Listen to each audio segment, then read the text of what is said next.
Hello, ladies and gentlemen, and welcome to the Say Report. I'm your host, Devin Decker, and joining me, my host companion, Sejan Sarowick. Sejan. Hey, man. Hey, everybody. It's already been a hell of a morning, and Skype wanted to make sure that we just remembered what we were supposed to be doing You know what? instead. You know what? I want to blame Microsoft. I want to put this on the feet of Bill Gates. We talk about Daddy Bezos a lot. We talk about whoever runs Google. Never, because who runs Google? Is Google an independent artificial intelligence? Yeah, Google runs itself at this point. I'm pretty sure Dad is running Google. Isn't that the whole... I think that is the bit. Who run the world? Google. Or who run the Google girls? I don't know what I'm doing here. Who rocks the Google that rocks the Google that rocks the Google? You remind me of the Google. Oh, man. What Google? The Google. I can't keep doing it. You took too long to what Google. And now my dehumidifier is full. So hold on, ladies and gentlemen. We'll be right back. And we're back. Whew, man. See? Can't just kill... Oh, Boise. Today has been a day. Yeah, welcome to episode 282 of the Say Report. It's Where sort of everything like our falls more apart. fun edition. Which seems a good place to start, right? Let's start with the more fun edition Hey, man. of It's just- Spider-Man No Way Home. So I think the only reason that this is worth talking about, because otherwise it's a movie with an extended cut that's going to go and hit theaters, and that this is actually not unusual. We've seen this 1,000 times with Titanic and all that nonsense, and that's not the weird part. What's weird is how quickly it comes on the heels of a certain re-release that we have talked about before in Morbius, and the kind of dramatic failure of that re-release. Not that I think that this one's going to fail. Quite the opposite. I think it has all of the reasons to actually make some cash, not least of which that it's not coming out tomorrow, right? The fact that it's September this year. Well, the fact that it's September this year is the reason why I think it's worth talking about.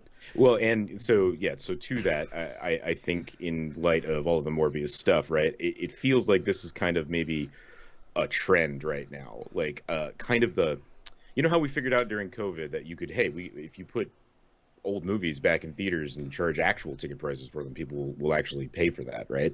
I think that's kind of taught some companies bad lessons, and I think we might see a lot more of this going forward. On the other hand, if it stops them from cranking out a bunch of like filler shit when they realize they can just put out good movies again, maybe it's for the better. Maybe they want it to be award season. I don't know. We don't have to remake movies if we just re-release the movies with an extra scene. Well, and good, and you know, depending on what kind of time frame they're on and contracts that are in place, they may or may not even have to worry about, like, it costs them next to nothing compared to, right? Like, Exactly. we don't have to pay these actors again. Sometimes you do. The reason I put that caveat on it is because sometimes actors are real smart about the ways in which their contracts are written. And so, like, hey, yeah, you're gonna put out a 10-year anniversary edition of this, you better believe that, like, I'm gonna get my ducats. But like that, or Tom Holland is suing because he made no money off of the more fun edition. Yeah, right. Like another arachnid-themed Marvel superhero. Nice. Yeah, man. Yeah, it's. But, I guess. Yeah. It makes sense to me. So, like, I guess that's my first impression. Is I was like, oh, this totally makes sense, especially because they're re-releasing during the next year's award season. It doesn't count as like a new movie, though, right? That's a good question. That's something that I hadn't even considered. My big question, and the reason why I brought it up, is why September? Like, what does Disney know about September where they're like, we're going to put Spider-Man back in theaters. We're going to put the most profitable Marvel film that has ever been in our pockets back into theaters in September. I think I have a theory on that. And that's why we're here to talk about it. That's why I brought it up. So what is your theory, CJ? So my wild left field theory, everything I said up to this point is like feasible stuff that makes sense in the world, right? But here's the thing that I think is actually the wild card. I don't think that they intended Pinocchio to be a Disney Plus Day movie. I think that was a late game decision, and they lost their end of summer, early fall major Disney release, and this is them filling that gap.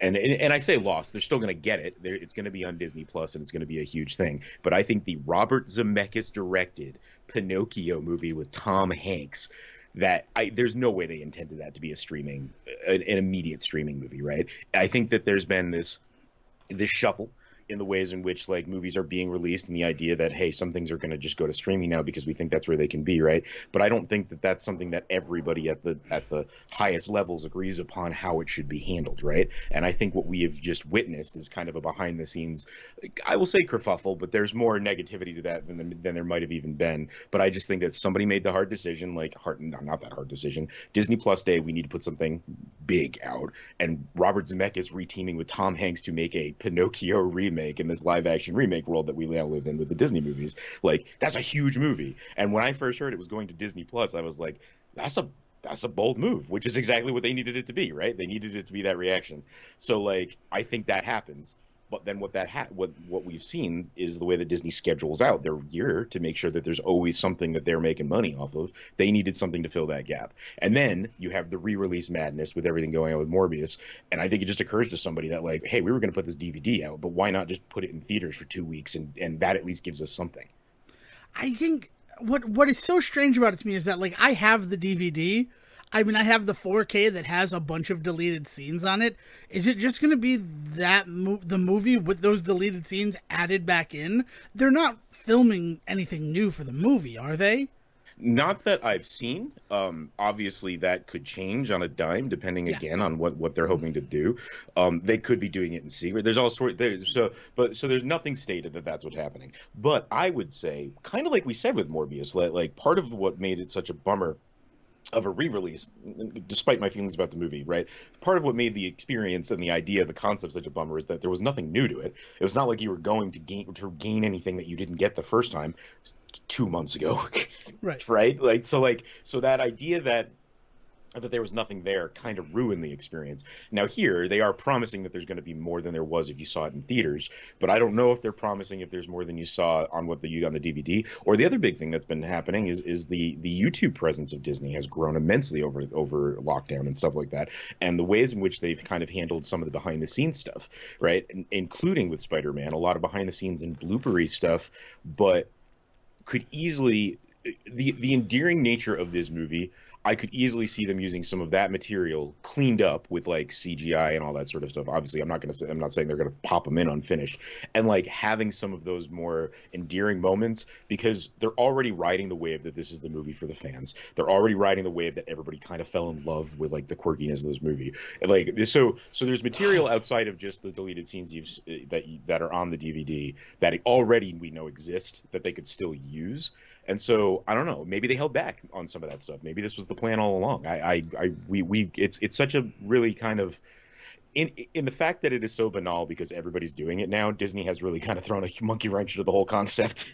Yeah, it's why I wanted to start with it, because it's not a huge thing. Like, it's not big news. We don't have a bunch of information on it. I mean, we just recorded our 20th anniversary of the first Spider-Man movie episode as our VSE for May, and it is the 60th year of Spider-Man. Spider-Man was introduced in 1962, so it makes sense that you might want to capitalize on that as well. Do the anniversary sale stuff. There's supposed to be, Hasbro has been teasing a 3-pack of the 3 Spider-Men from No Way Home. So like you have those two things come out around the same time. Like it does make sense from a corporate synergy perspective. September feels so strange to me, because we'll have had Doctor Strange in May. We have Thor Love and Thunder supposedly for July. And like, now we're filling the gap with another Marvel movie in September before Wakanda Forever is supposed to come out in November. Like, it almost feels as if Disney is trying to figure out a way to release something Marvel related every 2 months to theaters. And I honestly wouldn't be surprised if in 2023 we see a 15th anniversary Iron Man release in like January. Well, right. So if they can maybe fill some of these minor gaps, or maybe back up a movie that they're not sure of, because I'll be honest, a lot of the behind the scenes stuff, speaking of, that has come out of Wakanda Forever has not been pretty. It has not looked good for Disney. I mean, like, no comment on how the movie will actually be, because we haven't seen the hide nor hair of it, right? But it'd be hard to ignore a lot of the kind of controversies that have come out and around everything, up to and including the loss of T'Challa, right? Like, I mean, so there's there's just so you could be kind of cynical and say like, hey, maybe they're trying to like back up this thing that's coming out not 2 months later, and hope that maybe they can at least kind of balance the books in that way. Or you can go super cynical and say, hey, they're just kind of filling the gaps in their in what they know is the audience scheduling, right? Like, hey, we know we're going to have this 2 week dip in September. What can we do to boost that? And if they can fill that going forward with all this sort of stuff, like, hey, let's like let's put Spider-Man out this year, Iron Man out. Let's re-release Hulk, but CGI Mark Ruffalo over Ed Norton, right? Like, My God, can you like, imagine? I mean, we're getting close. Like Yeah. one of the big things I fell into this week is the whole AI generated art, and that Oh, has really Dali. kind of yeah. And we just like we, Oh, I'm sorry. my brain can't crack that right now. Dali. Sorry. My brain can't crack that at this very moment. But I mean, like that kind of shit, right? Is like, hey, we cleaned up this movie in some way. We have revisited it and retouched it in some way. Now it's up to us to decide if it's worth it or not to keep paying the price. And I mean, to Disney's credit, they pinned me because you better believe that I'm going to go and see this one in theaters. I mean, like, I mean, you didn't get to see it in theaters before. Exactly. That's the most cynical, like, nerve ending in my body. That is the guy who's like, this is the only reason they're doing it.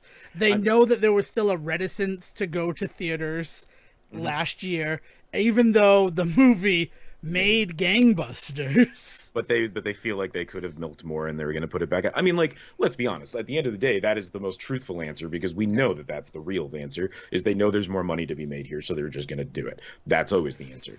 The question is it worth it on our end to give them that money? And this time around, I'm willing to do that. I am willing to give them the extra $10 or whatever it's going to cost me to see it, because, like you pointed out, I didn't get to see it in theaters the first time.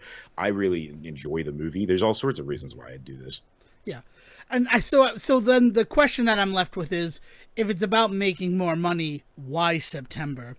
And I appreciate you have offered a myriad of theories, and they are just theories. We don't have our fingers on the pulse of Disney's internal planning at all. But that does, I mean, that you're right. The Pinocchio going straight to Disney Plus is wild. But I didn't expect it, because when I heard that Zemeckis was doing, first of all, I expected it to be much more motion capture-y. I don't know if we've talked about this on the show yet, so I apologize if I'm repeating myself. But I expected it to be a much more motion capture-y style thing, and I think there's still some of that in there. I'm pretty sure Pinocchio was all motion capture. And the Cat and the Fox, I think, are going to be in big parts of it too. But it seems to be dialed Oh, and back, there's also right? fucking donkeys. You're gonna have 100 fucking donkey boys. Yeah. So it's definitely, the technology is going to be used there. So I'm really excited to see it, because it's Zemeckis finally kind of dialing back, but still using the stuff he's learned, right? And like I'm super excited for that. It's him reteaming with Tom Hanks. I'm super excited for that. I would have paid money to see this in theaters. So the decision to put it on the streaming service is a really, really interesting one, because I cannot imagine it comes from a place of, we didn't think this was going to be successful. That goes out the window when this combination is involved, right? I don't know. So sorry. No. I just say that, but I think what they've realized, a movie like Pinocchio is kind of gonna sell itself. And I know that that's like a crazy thing that I'm saying. So if it can drive subscriptions to Disney Plus without any extra marketing, I mean, how much does it cost to put a trailer on YouTube? Nothing, right? It by all accounts, it should take no money to put a trailer on YouTube. Yeah, I mean, doubly nothing, because at the end of the day, they host it themselves on their own, and then the YouTube link is just a reshot of that, right? Like, so I mean, even if they are, because some bigger companies do have to, not to get too deep into this, but like the way that YouTube works is, like, if you're going to be using up a lot of their space, they do kind of work with you to make sure that they're not killing all of their like server and all that stuff on their end. So like, yeah. Disney is probably more intertwined with YouTube than we even really realize, considering how much they've really leaned into the streaming service stuff and all of that over the last 4 or 5 years. But yeah, so like it's really just cake for them to just put a preview up online and then just let the internet do its thing. Right. And as we've talked to many, many times before, a lot of people, they just kind of set and forget their subscriptions. So if I go pay $8 in theaters to see the Pinocchio movie, they're only getting $8 from me. But if I get Disney Plus to see Pinocchio, and then I'm like, but then there's this and there's that, they could get 12 months of $8 from me. Yeah, and that all makes sense, and it's why. But then the question begs, why don't they just do that with everything? And it's because, like, we have to decide again as an audience member, is it worth it? Would I rather pay the $8 to see it once in theaters, and then if I don't like it, they didn't get any more money from me, or am I okay with the idea that I'm going to drop this money for Disney Plus, and it means that in perpetuity they're going to keep getting money from me? So what is an $8 ticket suddenly becomes an $80 ticket by the end of the year, right? Um, it's that side of it that is often not considered or cared about by the bigger corporations. But this is one of those weird, rare moments where, whether they realized it or not, it works out really nice for me, because this is a movie I would have gladly have paid more money to see and probably They're see it holding multiple times. Pinocchio for Disney Plus Day, right? Is that's according true? to Okay. according to what I understand, like, it is a Disney Plus Day release to celebrate Disney Plus Day, and part of the deal with that is that it means it's not going to theaters because it's to celebrate their online service. Maybe they'll do that thing where they put it out in theaters alongside of releasing it, but that's not the impression that they're currently giving, shall I say? I mean, they might drop it in December, and they're not going to mention they're dropping it in September. December, sorry. They Yeah. drop it in December, and the headline reads, "Due to the popularity of Pinocchio on Disney Plus, Disney decides to bring it to theaters for a short engagement this holiday season." And then they sweep award And then- season, they make a bunch of money. And they Yeah. got all those people who came to Disney Plus for it, and then honestly, and the time span is something that also really kind of sticks with me when you consider something like Chip and Dale Rescue Rangers, which is a film that totally could have gone to theaters. It's really strange that it didn't. Oh, it looks like it fully intended to. See, this is the opposite side of the coin, Yeah. the one we more often talk about. It looks like the kind of movie that they intended for theaters, sat down, watched, and went, it might not be worth the theater push. Right. This one. Apologize. But for burping right into the mic, but to Chip and Dale It Rescue actually Rangers just made felt me like you hungry. dropped out, like it was an internet problem. So Oh, eh. yeah, no, that's the thing. It could have released in theaters and that, but what it does do, regardless, by dropping in May, is draw in subscribers in May.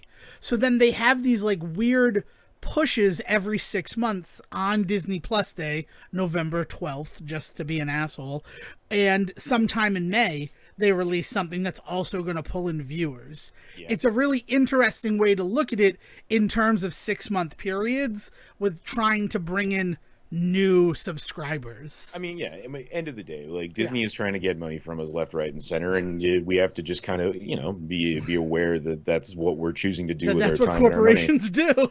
Yeah, well, and they, just being the biggest corporation, they do it more often than most. So yeah, it's not, none of these decisions in a vacuum or look that weird. It's just like looking at the whole big picture of what our year is about to become between Marvel movies and Disney releases and streaming services. And then, like, we have the whole slew of everything that just came out in terms of, like, Netflix announcements and things, because they're trying to do damage control from their whole, like, we're cutting all of our originals back, which sure does not feel like That it doesn't right feel now. like that after Geeked Week 2022. But, well, to be fair, these kinds of decisions probably won't start to affect us for a few years, really, is the big thing. I mean, if they're smart, we should never feel it. But anyway, but yeah, so, like, there's just all sorts of shit that has kind of come out over the last few weeks, especially because we spent the month of May doing our usual celebration. So there's like so much, it's almost hard to kind of parse through what matters right now and what doesn't, right? Yeah. I don't know. I guess the one issue that I have with the More Fun Stuff edition, why didn't they call it the Morb Fun Stuff edition? Good night, There you folks. go. Try the veal. No, that's just, I mean, that's the easy joke that's sitting there. Oh, and yes. And already the memes have started up with Morbius will be making an appearance now in No Way Home. Which, I mean, that doesn't work based on the vulture of it all.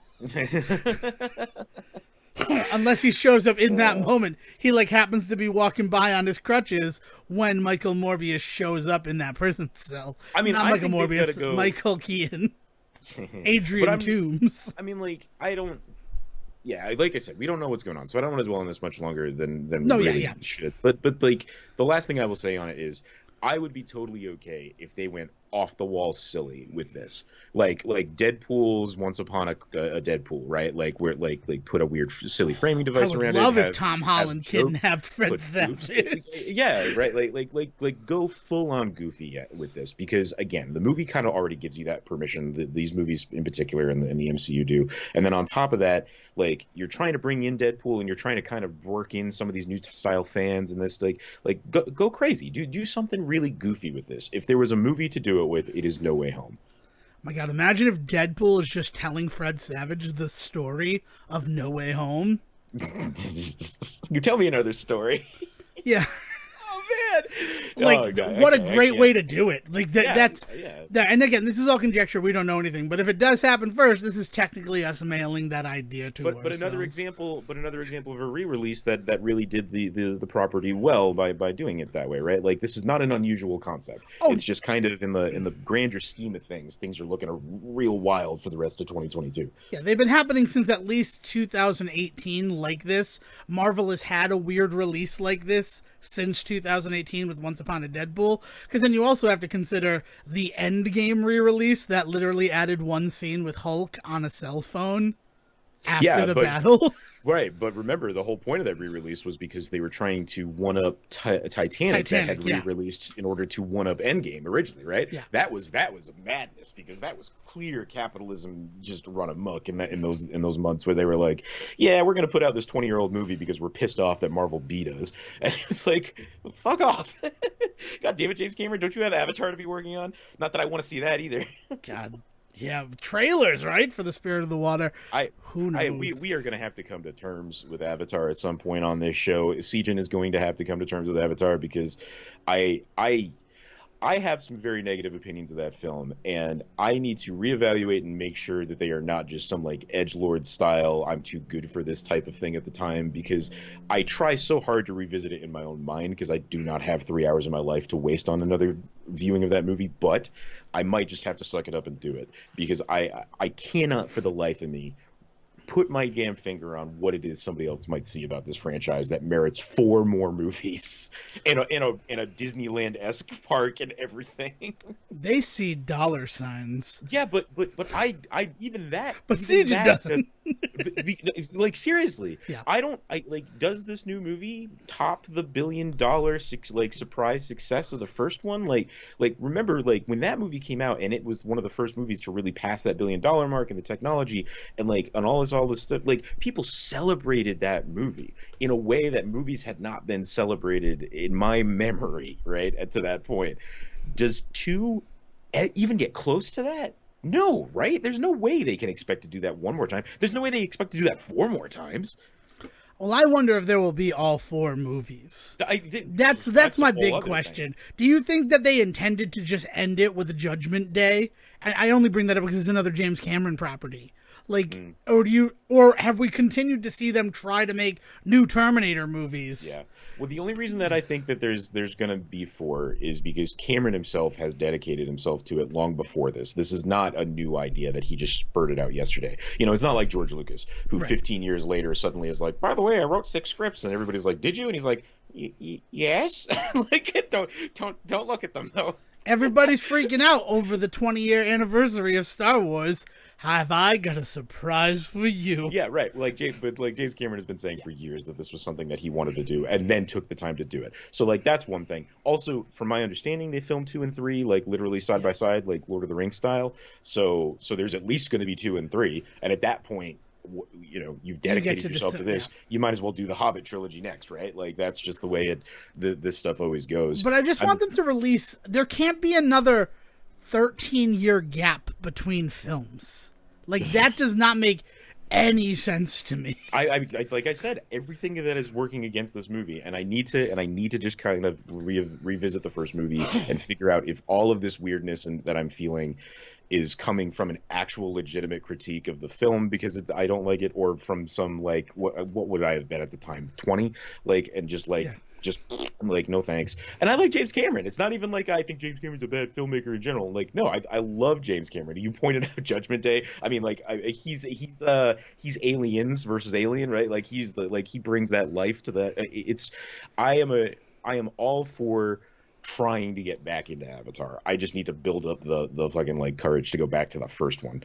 Since Avatar is on the table, I will re-echo my feelings when I watched it for the first time in 2014 for Two Friends on a Coach, which is my father, since the film came out, had been hounding me to see this movie. And I sit down and finally watch the movie, and afterwards, I look at my father in the eyes and go, so I watched Avatar. That film was terrible. And his face lit up. It lit up like Las Vegas, and he looked me dead in the eyes and said, I know. I mean, So, he like, fucks that horse. They fuck their horses, right? That's the kind of shit that I remember about that movie, and I need to rewatch it because but the same way in which they make love in that movie, and it is like this like huge moment, the way that their hair, spoilers for Avatar, their hair intertwines, right? That is the same way that they communicate with the animals within their world as well. It's a fucking wild concept.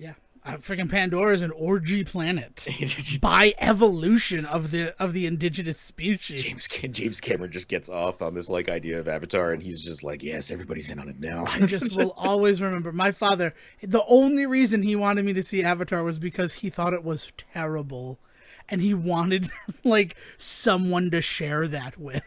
Jamie, he's going to put 5 movies out, and then so that he can guarantee that at some point, anywhere in the world, there is going to be somebody watching some moment of Avatar or something with 5 movies and what will end up being like a Netflix show and all that shit, right? And that's going to be the whole. Wouldn't it be a Disney show? Isn't it a Disney property?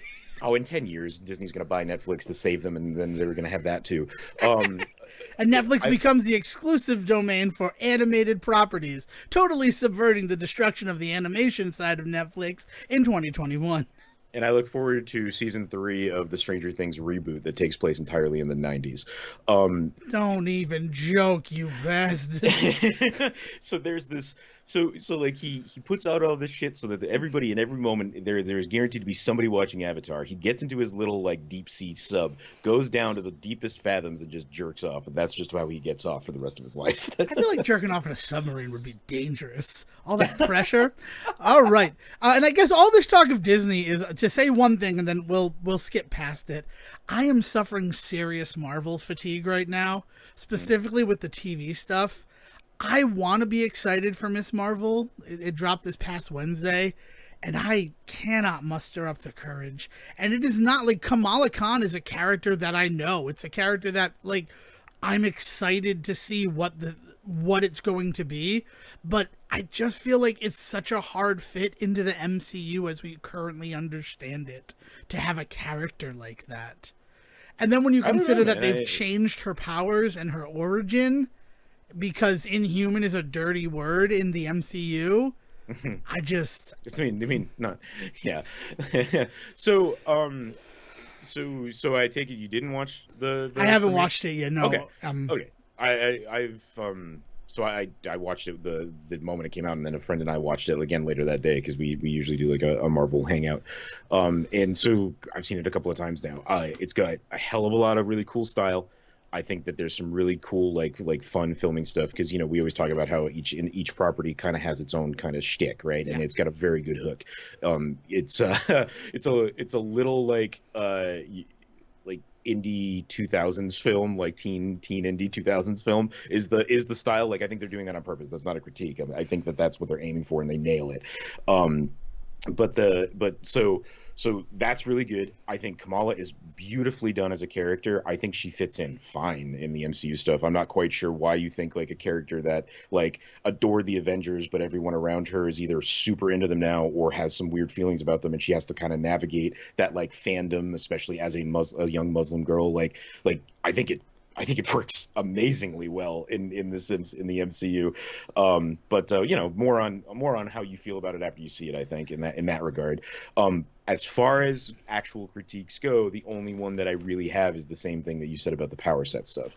And there's been actually a lot of articles out there of like some people behind the scenes of the show trying to really kind of back up their decision to do that. So like you can go out and you can find stuff written about that sort of stuff. But I mean, the end of the day, the excuse is that they really wanted to find a way to fit it into the current MCU and connect her closer specifically to Captain Marvel and a lot of that sort of stuff. And they haven't gotten too too deep into the origins yet, so I'm not quite sure what you mean by like changing her origins, because from what I know from the first like three arcs I read of Miss Marvel from 2015, I think, like it seems to line up pretty well with that so far, but they also haven't gotten that deep into it, so maybe there's some stuff out there Well, when I that speak talks about it. origins, it's specifically the fact that she's not an Inhuman. That's all I'm Yeah, talking about with that. Is that well, it's yeah. Again, they haven't gotten too deep into what's going on, because she could be. Maybe this is the way they introduce Inhumans. They have not said that she's not Inhuman yet. If they could very easily in episode two just use a new word and that'll prove me wrong. But like what they've introduced is that there is something special about her in particular, and it seems to be a genetic thing that allows her to have these powers as long as she has access to certain materials that she comes across. So there is a total like there's something in your blood thing going on. I will point that out. It's not, but they could rename it, they could avoid it, they could change, like that could still happen. But I guess to encourage you to maybe check it out, like that they have not denied that she's Inhuman yet. I mean, and again, it purely comes from the fact that articles that I had read about it had mentioned the fact that it's going to be when she's in contact with certain items that allow her to use the powers. It's not an all the time thing, and Yeah. that like specifically it's not the same Inhuman origins of her powers. Like I read an article that said that when the Yeah. first trailer Well, dropped. So I'm only going off of that initial reaction and someone working on the show saying it. yeah, so let me put it this way. They've introduced a really interesting concept. So like semi tiny spoiler, but when she uses her powers for the first time, there is a moment after she uses them where you actually see her body change for a moment and get affected. Like she reacts to the fact that she used her powers. So that combined with in WandaVision the ways in which Photon, right? That's who That she is, is. yeah, Maria Yeah, Rambo. how she Oh, gets her Monica power, Rambo, sorry. but how Monica gets her powers, right? And remember, like it is something that is bestowed upon her by the effects of what happens with Wanda, but it definitely becomes a genetic part with of her, right? So I'm actually wondering if they're going to try and eventually work towards the fact that her powers do become imbued in her. It's just that they are being kind of activated, given it's like gamma radiation with the Hulk, right? Like Yeah. it is what introduces this, and then you can have these weird origins about like, well, it was always in her blood, it just unlocked it, right? Which is like when they get into that shit with Bruce, it always gets kind of really weird to me. But that's the whole Ang Lee, like my dad was a Hulk too bullshit, right? But it's that, but there is potential for all of this stuff to be completely like come out in the wash in this show. Also, if it doesn't ever come out in the wash in the show, we gotta be okay with that. Like they're not doing anything in the show so far that I feel denies the character. It is such a celebration of Kamala and such a celebration of like the way what Kamala represents, which is like to be a teen in the world in which Marvel is kind of this huge thing around you, and how you have to come to terms with the fact that sometimes these guys that we idolize have done some really insanely like terrible shit to each other and to the world and stuff. Like there's a lot of these questions being asked in that story, and from what I can tell in this first episode, that it feels just so good to go back to Kamala, especially because I don't love the way that Kamala was handled recently in things like the Avengers video game. And I know that for you, that's quite the opposite. Like you really do appreciate what she was done with. Oh So no, like, I didn't like that at all. I thought that it was okay, very that they I guess I sort assume of because you like the game, you like the story, but no. okay. I'm not me liking the game and enjoying it. I think that she was such a you're making her the Diane Chambers, the like new person to this established thing in order to introduce us to the Marvel universe as if there haven't been 10 years worth of movies was such a weird choice on Square's part for that game. Yeah. And it Well, was the yeah. show it like relishes in the fact that we all get it. We are like Okay. the number of like the number of great like inside jokes and comments that are made that are just celebrated. I definitely think that this is going to be one to watch when you can bring yourself to do it. But let me cap this all off by saying, take a fucking break, man. If you are at a point where you are feeling that Marvel fatigue, don't force yourself to watch it. We have talked many times about how like forcing anybody to watch a thing and be just like sitting there and just be like, "Did you like it?" Of course they're not going to like it. And like so don't do that to yourself, you know? Yeah. And I will say this brief discussion on it based on your experiences with it has assuaged some of my nervousness The about the power set stuff is series. weird. Like, I Yeah. don't want to like I'm not writing off like there is some legitimate criticism about the decisions that they made in order to fit it more into the actual MCU, and whether or not that's worth it is going to be kind of up to the show to prove it. And they haven't yet, but there's only been one episode. That's the other crazy thing about this. The number of like hate, the amount of hate and the number of bullshit that I've seen about this show that has literally had one episode out is just terrifying. It's just terrifying. Well, it's Ghostbusters Answer the Call in a lot of ways. Just Which man, we could go down that rabbit hole next if you want. I'm all about it. I mean, we're just gonna naturally follow it. It's just, I guess I wanted to just put on the table the fact that this is a thing that is out, and usually I would jump right in, but I have recognized within me the fatigue that having a Disney Plus Marvel series like constantly in the background as something that I need to follow up and be aware of has started to wear on me. Because it was an interesting thing too. Like, yeah, but Marvel, people have been talking about Marvel fatigue since the first year they put 2 movies out in 1 year, right? And now we're looking down the barrel of possibly 4 plus all of the TV shows.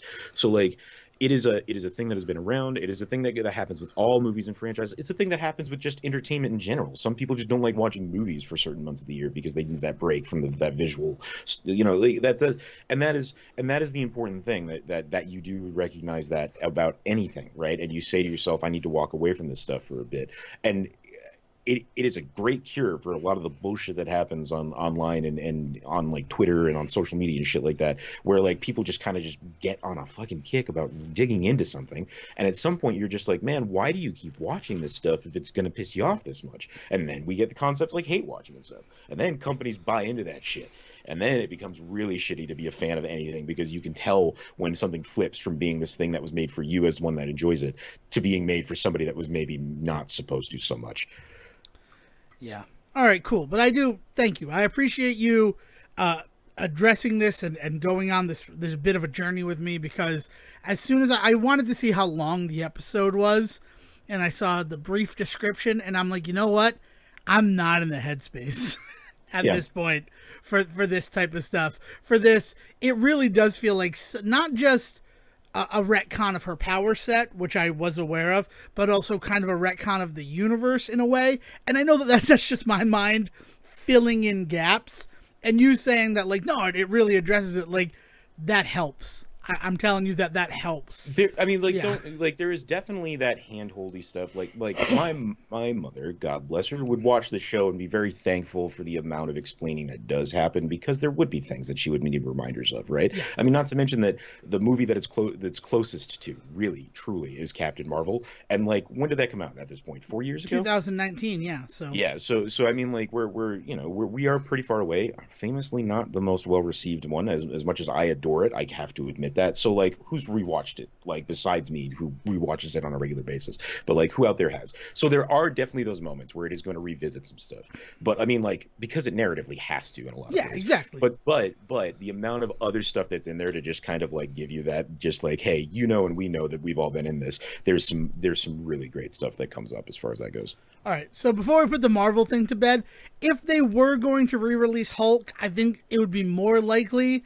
that they would re-CGI the Abomination to look more reptilian and less, more like he now spiky does, monster. Right? Yeah. To definitely look more like especially with the discussion of there possibly being a Thunderbolts movie, not just series, but movie, where Abomination would probably be on the team. Yeah, especially because we know they're bringing Tim Roth back for She-Hulk, right? Yeah. Yeah. So we know he's already on board to keep playing the character. So, yeah. And I mean, and he did play the character in Shang-Chi. So if they could totally... Did they really use him? I just assumed it was just all CG. I mean, I guess they would. Well, it wasn't Tim Roth, but I mean the character of Abomination, not the actor. No. Yeah. I'm talking specifically about bringing Tim Roth back. Well, because it's that, especially Hulk kind of gets that weird moment, right, where you kind of have to ask, are they going to stick with the original cast? Are they going to bother? Or is Abomination just going to be CGI all the time so they never have to show Blankoff? What's his name? Oh God, I can't. Blonsky. Blonsky is his last name. It's not Blankoff. That's the director, but I'm like, I know his name. It's Blonsky, and you threw me off by saying something close to it. You disrupted You're such a tech disruptor, CJ. Oh God, we're not doing this. No, we're not. It's but yeah, it's. I wouldn't be surprised, and you have him coming as the voice, but I mean, famously, the Abomination, his character, the difference there is that he is always changed, as opposed to the Hulk, who gets to revert back to Bruce Banner. Well, So maybe that's what we'll see by the end of She-Hulk, right? yeah, Is maybe we get to see the Abomination just become him, and then that's their excuse to not have to get Tim Roth for the movie, yeah, or maybe to just come in and just do voice work, you know? exactly. And voice work, I think he would be fine doing voice work. I know I would. It's just sitting in front of a mic. Okay, yeah. So other things to talk about this week. You said there was a tunnel you wanted to go down, and I guess I'm prepared. Well, no, I mean we like so the other huge thing that kind of happened in terms of some weird like nerddom that I didn't expect to kind of revisit is that the Ghostbusters is kind of going whole hog. Yes, there's going to be a sequel for the Ghostbusters Afterlife movie. They're calling it Ghostbusters after specifically. Afterlife. So they're specifically calling it the Spangler Saga now is I guess the term that's going to be used so that they don't have to knock 2016 but also don't have to acknowledge it at the same time. So the Spangler Saga will continue is everything that I've been seeing. But then in addition to that, they're talking about a TV show. There's a focus on a possible new video game that has been kind of like you know how video game franchise stuff goes, though they could work on it for 5 years and then suddenly it'll pop up one day at a PlayStation event. But so I'm not expecting anything from that. But I'm really kind of interested in like the animated stuff, because the animated stuff and the possible animated movie that they might want to do is supposedly going to be tied more to the old cartoon show as opposed to the franchise of the film, because famously the cartoon show kind of does its own thing. While also somehow acknowledging and being like, but the events of the first Ghostbusters definitely happened. Yes. Slimer, though, he's cool. Slimer's our translator. Yeah. Now it's a different world after we get rid of our tan jumpsuits and get the color coded ones, and then those tan jumpsuits become ghostly Ghostbusters. God, Yeah. the first episode of Ghostbusters is so good. I'm sorry, the real Ghostbusters Yeah, we have to discuss animated that, right? series. And then it goes off other- on its own thing that is just wonderful. Yeah, and then so the other side of all of this is like I still have not brought myself to see Afterlife yet. I am not writing it off from my life entirely. I've never have. I just every time I get the opportunity to, it just still doesn't feel like the right time, because I'm still just I can't I'm still having such a hard time dealing with some of the ways in which Jason Reitman specifically handled some of the backlash of 2016 into creating this new movie, and the ways in which he kind of fed some really terrible bullshit, whether he meant to or not.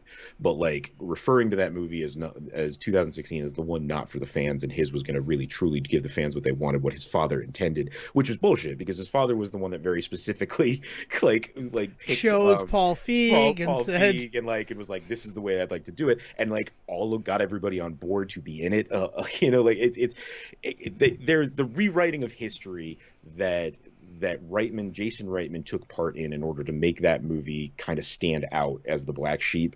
I just cannot forgive him for, because it led to some gross shit. And again, whether he intended it to get as malicious as it did, in the end, it is some of the grossest stuff we'll ever have to deal with as like nerds, right? So like bringing all of that baggage forward sucks, and I'm trying really hard not to, and that's why I don't want to watch the movie yet, until I can figure out a way to enjoy the movie for what it is and not everything else that I'm feeling, right? So all of this announcement stuff at first obviously hit my ear really bad, but the more and more that I looked into it, the more excited I started to get. And the one specifically that I want to point to in that is talking about the sequel, and having not seen the movie, I did not know that it ends with them kind of heading back to the city. And that idea being that one of my biggest issues with this movie is that as much as he kept talking about how this was going to be the true sequel and this was going to really embrace the spirit of the original and stuff like that, my question was always, are you just going to make a bunch of references to the first movie, or are you going to kind of really inhabit the true spirit of it, and setting it in a fucking rural town in the middle of nowhere without it being about like four dudes that are basically just garbage workers? Like that's not Ghostbusters to me. So the idea of heading back into the city being a huge step in the right direction. Also, the code name is Firehouse, so I guess there's going to be something about that. It feels like it's heading back towards more what I want in a sequel to Ghostbusters. So like, I don't know, and I am tentatively excited all of a sudden for the future of Ghostbusters. That and I love the animated stuff and the fact that they're leaning into what possibly might be more of the comic book stuff, like with the animated stuff. That also sounds cool. Yeah, I don't know if I'd be willing to see the IDW stuff come to life. It was a good stopgap, but once it became like the next canon of Ghostbusters, but then of course all the IMDb stuff was rendered non-canon with Afterlife. I Mhm. don't know. I don't know how to feel with like Ghostbusters is this franchise that is near and dear to me, and Afterlife for all the stuff like it was my birthday movie. My parents bought it for me for my birthday so that I could watch it, and they're like, you just watch it, and then you don't need to worry about it anymore, and we all get to do it, and it's a fun thing for your birthday. Like that was a fun moment. I enjoyed doing that, but I will not forgive the movie for also rendering Ghostbusters the video game non-canonical, and Yeah. specifically because that was Harold Ramis who wrote that story with Dan Aykroyd, and they're like, this is the official follow-up to those films. Yeah. This is what happened. And then there's a moment that occurs. There's two moments that occur in the movie where I'm just like, but that breaks the personal canon of that game. Yeah. And that feels like, as much as you want to make a game for the fans, as a fan, rendering something from one of the creators of the entire, property as moot, like that feels like a weird way to honor him. I mean, it's exactly the same. That exact same sentiment is why I don't like the way he treated 2016's Ghostbusters. The way he just talks about that movie as if it doesn't matter or doesn't count, as if his father didn't have anything to do with it when his father was there up until the very end. Like it feels like it's that double whammy of like, we're going to not only are we going to like crap all over this, but also come and see mine because mine's the true one, the one that my dad would have made, and it just feels really gross. And like, And we've also I don't talked want about to. it. The one your dad would have made is Evolution, Jason. Yeah, it's just, it was such a weird attitude to have in the moment when everything was going sideways with 2016's, and then like, it just rubbed me the wrong way the entire process of making it from that point on. But that is something kind of like I was talking about with Avatar, where I need to see if this is what's going on, is that it's just like a certain bias that I had even before going into it. I need to kind of check that at the door. I having recognized that about Avatar, it's because I'm recognizing it about Ghostbusters too, right? Like Ghostbusters as well, I should say. But like We all had that Ghostbusters 2 I mean, come to like Jesus that, moment, though, that's the right? thing, right? Like, that's the other thing is Ghostbusters is becoming like Star Wars for me, where every time a sequel comes out, everybody talks about how the new one is the shit one and everything else is the better one, and like that goes all the way back to Ghostbusters 2, where everybody growing up, everybody talked about how Ghostbusters 2 was a terrible movie, but Ghostbusters 1 was a classic, and then suddenly 2016 comes out and everybody talks about how 2 and 1 are the true ones, right? And then Afterlife was coming out and there was even shit there because a bunch of people being like, oh, it's just a bunch of kids and it's just Stranger Things the movie, like, and like 2016 at least had A, B, and C, and it's like, motherfuckers, where were you when that movie? Like, it is that idea that like every new thing seems to bring out like the love that people secretly seem to have for the thing before it, but we're too afraid to talk about, I guess. I don't know. And now Ghostbusters is falling in that same category that, like I said, with Star Wars, because fuck me if I didn't spend the first like 10 years of my life hearing how Ewoks killed that franchise, and now suddenly like everybody's pissed that they didn't see a single Ewok in the 6 movies after. Why would I put them in there again? You all judged them harshly. All right. So this was good. This was good stuff we talked about. I'd like to talk about a journey that I have gone on over the last week. Oh. Yes. And that journey was via a non-commercial airline, just a little puddle jumper, to Tom Nevers Field in Nantucket with Sandpiper Air. My pilot was Brian Hackett. I want to talk about wings. I really want to talk about I was wings. gonna see how long you could keep it up. I mean, I could keep going, and then I got a taxi with I, Antonio. I suddenly started to have a weird tick and solved mysteries. Oh, Monk Antonio. is just the official sequel to Wings, right? Unofficial sequel, I meant to say. I mean, no. No, not at all. Because Tony Shalhoub is playing a kind of offensive Italian stereotype, like foreign here illegally Italian stereotype in Wings, and Monk is staunchly American. And also, like, I don't believe that Monk has ever been to the East Coast, let alone lived on an island for so long. It's fun to believe it. I think the unofficial sequel to Wings is Stark Raving Mad, because I'm going to be that person who brings up that show. Okay. When NBC was like, we need to keep it going, and everybody loved Tony Shalhoub, so you're Ian Stark and Stark Raving Mad. And Tony Shalhoub just went off the fucking rails in that show. I don't know if you remember that show. I don't know if anyone else remembers that show. I remember like advertisements for it, but that's it. I never watched it. Yeah, I don't think anybody did. That's why it got canceled immediately. Yeah. Like, yeah, I mean, just the advertisements for that show, he looked like an insane person. Like Stark Raven Mad. No, you nailed it. You really did. But Cheers was leaving Hulu this past Friday. Cheers is no longer on Hulu. Paramount Plus now? It is now Paramount Plus, yes. Yeah. And huge Cheers fan. I don't talk about it nearly as much on this show, even though we have 2 episodes whose titles are so influenced by Cheers. It's actually kind of fun and funny. I mean, I did just prove that we have like a Cheers tracker, though, so that we always know where it's available for us to watch. Yeah. So. Well, because Cheers is comfort food to the nth degree, especially when you consider the fact that it's set in Boston and growing up in this area. It really, it does envelop me like a warm sweater whenever I watch it. It's why in the grand debate of Cheers versus Frasier, Cheers is always going to have that little bit of an edge for me because I didn't live in Seattle. So as much as I love Frasier Crane and his goings on over there, Cheers always has the edge.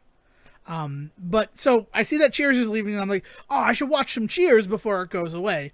And the season of Cheers that I have watched the least amount of, probably because I wasn't born at the time that it happened. Oh, okay. And also, because Cheers is 1982. So there are 4 seasons before I exist in this world. You know, as you do. Can you do the math? When was Devin born? Let us know at the Say Report on Twitter. So there's 4 seasons before I'm even born. I cannot do the math, by the way. Of the series. That's fine. 4 seasons of Cheers. Yeah. And when you start to watch Cheers again as an adult, you watch the first season and you're just like, wow, this show is very different from what I remember because, you know, Woody isn't there. It's Ernie Pantuso, the coach, who's the bartender. That first season, you don't have Cliff as like an actual recurring character. He's just sort of one of the barflies. And it's a very different show from what that show was when I was, it was 1992. I'm 8 years old watching the series. And, and it's must-see TV. Cheers is sort of the first must-see TV. It's what starts the Thursday night lineup on NBC is a show like Cheers. And then everything surrounding it gets to bask in that same popularity. Night Court, which is getting a reboot coming soon. Something like Seinfeld is also playing on the popularity of Cheers. It's why in so many episodes, George is asking for the Ted Danson money. I mean, it's because Larry David knows Ted Danson, so he's poking fun at him, but also the fact that if we're going to be working at NBC, we want that Ted Danson money because everybody knew what he was getting for being in Cheers. Dev, I love how fast you can tell how you feel about a thing by how much you avoid talking about it. You spent the last 5 minutes of this Wings conversation talking about Cheers. That's all. All. And that's unfair to Wings because I fucking love Wings as well. Yeah. But I guess what I'm trying to do is set the stage as to how I'm going to rewatch the 3rd season of Cheers because it's the one that I have the least amount of memories of. Okay. Turned into, you know what? Wings is also leaving on Friday, and at that point, I didn't know if Wings was going to be anywhere else. Right. I'm like, oh, is Wings just going to be gone? Because Wings isn't Cheers. Let's just be straight. Wings is not Cheers. As much as I'm going to compare the two of them in like 5 minutes time, I've been comparing them in my mind since I woke up at 5:30 this morning. And to try to go back to sleep, I'm like, what is the 1-to-1 comparison of Cheers to Wings? Thank you for coming to my Dev Talk. You don't count sheep, you count Thomas Hayden I Churches. count, yeah, I count lowls and mechanics. Yeah, so I'm like, let's do Wings, right? It's been a while since I watched Wings, and I have more memories of Wings from when I was younger because it premieres in 1990. So I'm not a zygote while this show is like in its prime. And then to go forward, USAM, which I talk about all the time on this show. Wings was the 11 to noon show on USA Network until I went to college. So, like, as soon as it hit syndication numbers, so episode 4 forward, you could always put on at 11 o'clock USA and watch 2 episodes of Wings. And that's what I would do in the summer. It was just because Wings is perfect background noise. But now I'm actually sitting and watching it. And I really do love Wings, but I guess that reticence to talk about it like that, like, oh, I don't really want to jump into it, is the fact that I cannot believe how much of my memories are of season 1 and 2 episodes of Wings, but also that, like, I would have never thought that I saw these seasons of television. It is, first of all, the first season of Wings is one of those truncated seasons. It's only 6 episodes. Yeah. So, like, mid-season, we're going to test it out. And it does well enough to get its second season, get a full-run second season. And those first 2 seasons, even though they have so many iconic episodes in my personal mind of Wings, Antonio is not there until season 3 as a regular character. And Right. even then, he shows up in, it's a Valentine's Day episode. I can't remember the title of it. It's like season 2 episode 16 or 17, where for Valentine's Day they go to this really nice restaurant and Antonio is the maitre d' there. And he's credited as Antonio, played by Tony Shalhoub. But then come season 3, he's a cab driver who was always hanging around the airport hoping to pick up fares. And he's still named Antonio Scarpacci.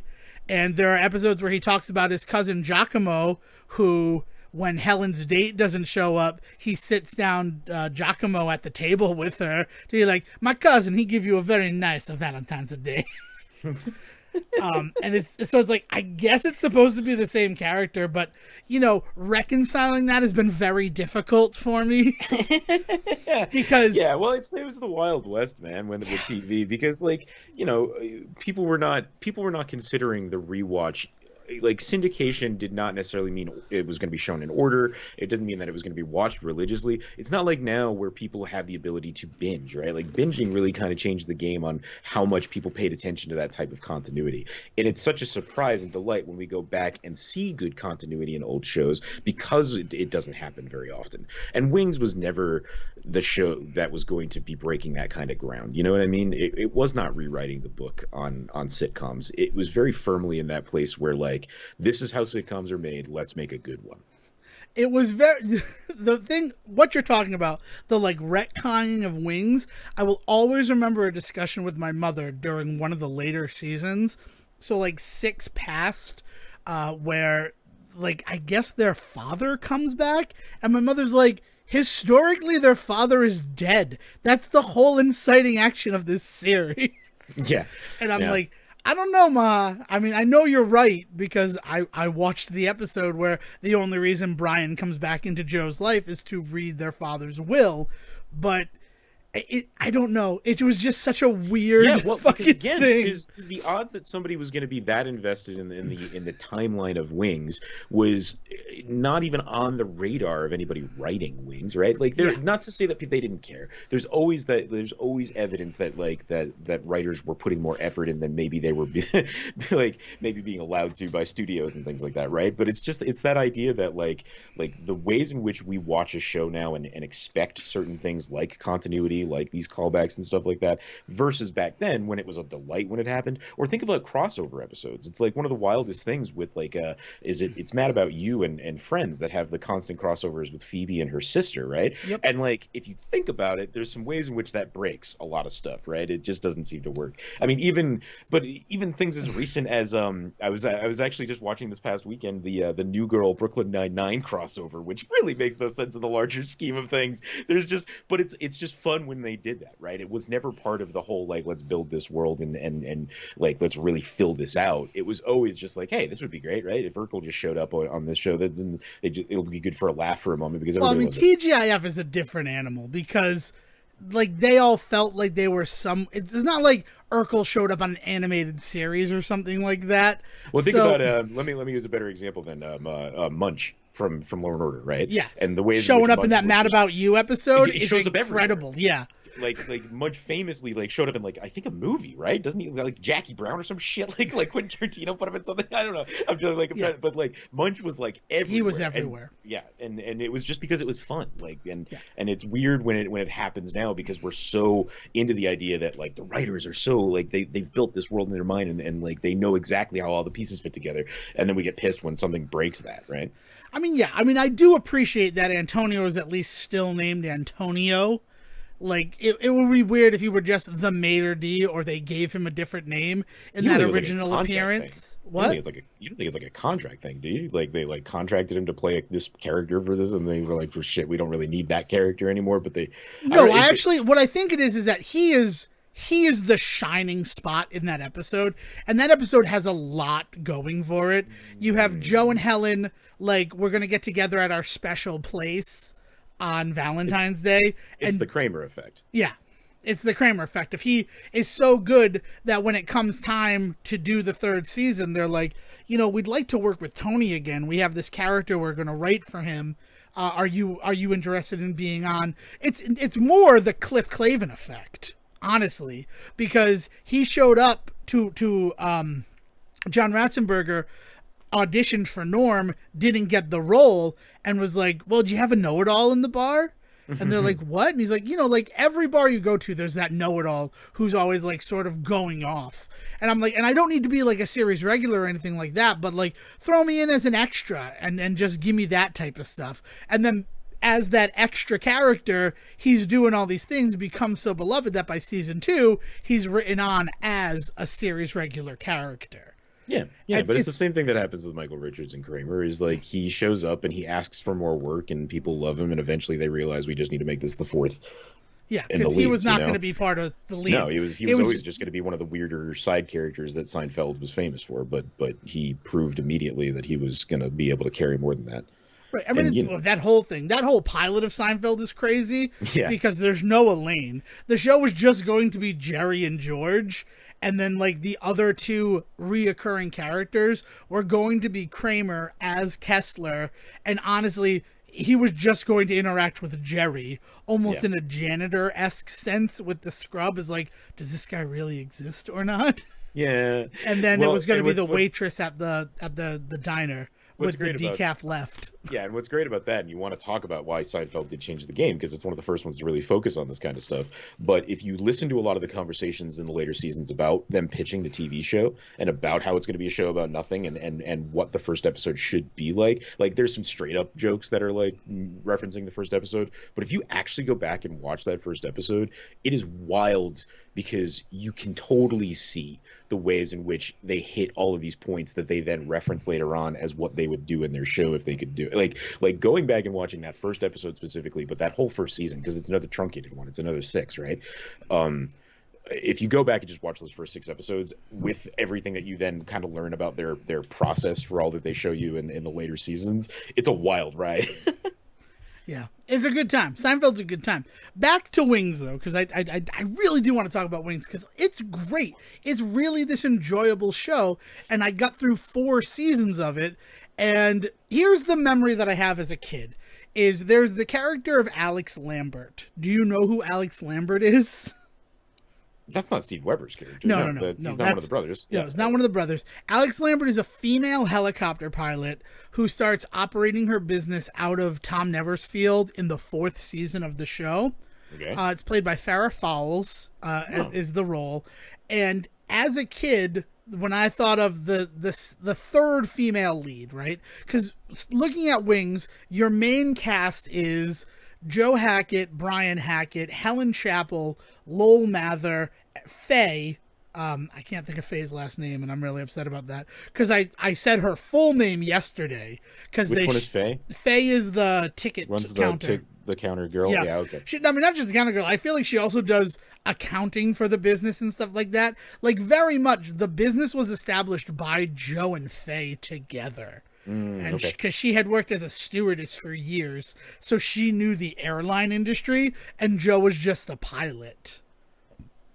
Which is like a weird, interesting thing. And that right there, that's your Sam Malone and your Ernie Pantuso, the coach. Yeah, right yeah, there. yeah. There's that connection. Yeah. And Sandpiper Air is their Cheers.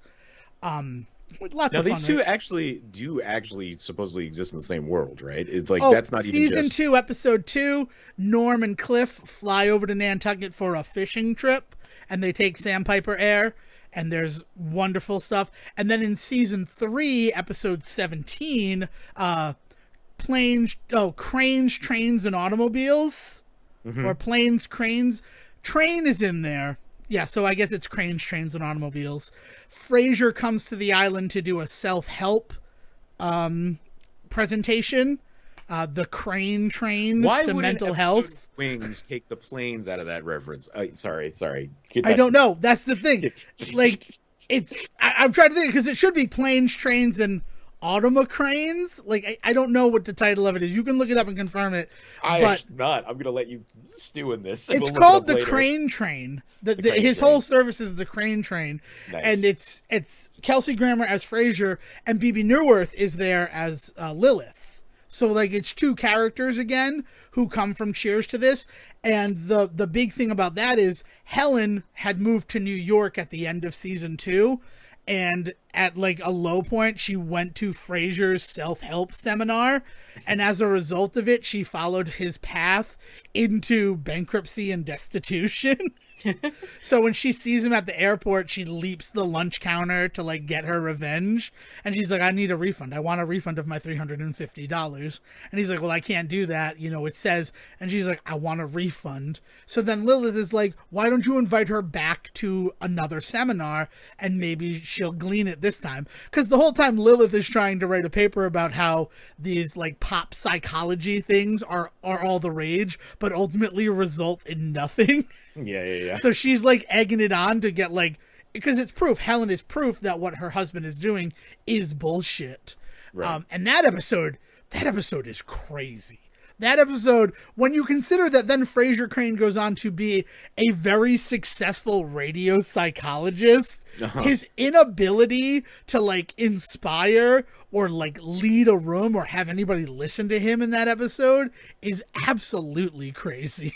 Well, there are two Frasiers inside all of us. No, there are two Frasiers in like this universe, and that is something that we talked about in the past when we talked about our Frasier time, right? Is like the character he is in Frasier really is completely different from this character here, not least of which because of the success stuff, right? The success story. Who he is on Cheers, though, and to your point on what he is on Wings, is he is supposed to represent, in Boston specifically, that college professor who is just, like, full of shit. Like, he spouts a lot of really high-end bullshit at the bar and like talks above everybody else, but at the end of the day he sucks at what he does, right? And that is, and it's an old Greek trope, like Cheers uses it beautifully in him and all that. And so, like, bringing him into Wings in that way and in that capacity just reinforces that character back on Cheers. And it's the difference between, like, a cameo and a true crossover, is that they are not out of character in any way. It actually reinforces stuff from the other show. Like, it is a really beautifully done, like, moment. Yeah. Especially also sticking with, like, the Norm and Cliff of it all, their fishing trip is basically just the bar crawl. And my favorite moment is, all right, yeah, we better get going. And then, like, oh, you're finally going to do some fish? And he's like, no, we're going to this pub that's, like, 2 blocks down the road. I hear they have 16-ounce mugs. That's something I need to see before I die. It's just, like, they're perfectly in character, too. It's so interesting to have them, like, next to each other when you also look at something like Wings, and it's very clearly trying to follow the Cheers blueprint to success. Yeah. So Faye Evelyn Cochran, it came back to me, like, that sort of it. And then you have Roy, who works at the competing airport, Aeromass, and he's more of, like, a John Hill character from the later seasons of Cheers, who owns Melville's and sort of acts as a foil to everything that Ted Danson is doing. Sam Malone is the character's name. So yeah, so Faye is sort of your Ernie Pantuso because like she's short a few marbles. Then you have Joe, who's sort of the Sam Malone because he owns the business.